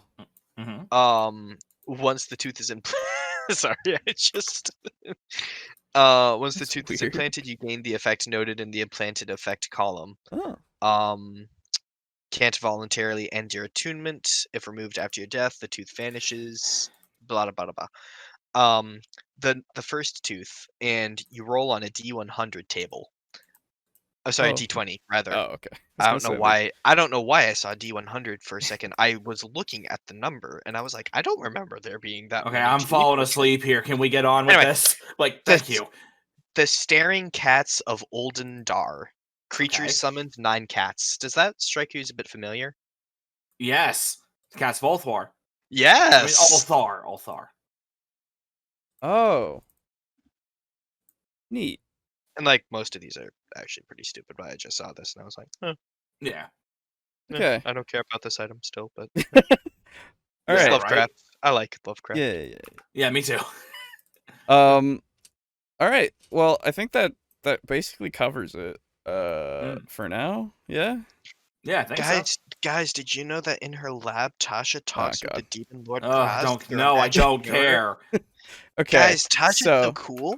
So yeah, honestly, if you guys want us to cover more of it later on, like when we've actually been able to like look into it more, we could. Yeah. If there's anything you want us to cover specifically, just let us know. As far as I'm concerned, I'm pretty much done with this book. Yeah. So overall, I would say get it if you want the character stuff, basically. Yeah, some classes are good. Some of the feats are good. That's about it. If you have any note of creativity, I think you don't need any of the other stuff. Nah. It's all pretty available online. Yeah, it's quite easy to figure out how to do a lot of the things that it suggests. I got it primarily because it is another book on my bookshelf, and then when I have many D&D book all stacked together, I look at it and I feel smart. Mm-hmm. Maybe Hulk with RNG Doctor Strange may be fun and buzz. Maybe. Yeah, so I think we're good here. I think that's where we'll end it. So thank you all for listening and watching. Very much appreciate it. As usual, you can check the links in the description when this comes out again. It'll have all the links to all our stuff. And catch it on Fridays at 4 p.m. Eastern Standard Time. Oh, right. Sorry. For the VOD, yeah. And it'll be live on Tuesdays around 9 p.m. Eastern Standard Time. And then again, it will be on your podcasting service of choice at 12 p.m. Eastern Standard Time. Bye, Vertexus. Bye, Pizza. Bye, Baron. Bye, everybody. Goodbye, everybody. Thank you for hanging out with us, and we'll see you in the next one. Bye now. Bye.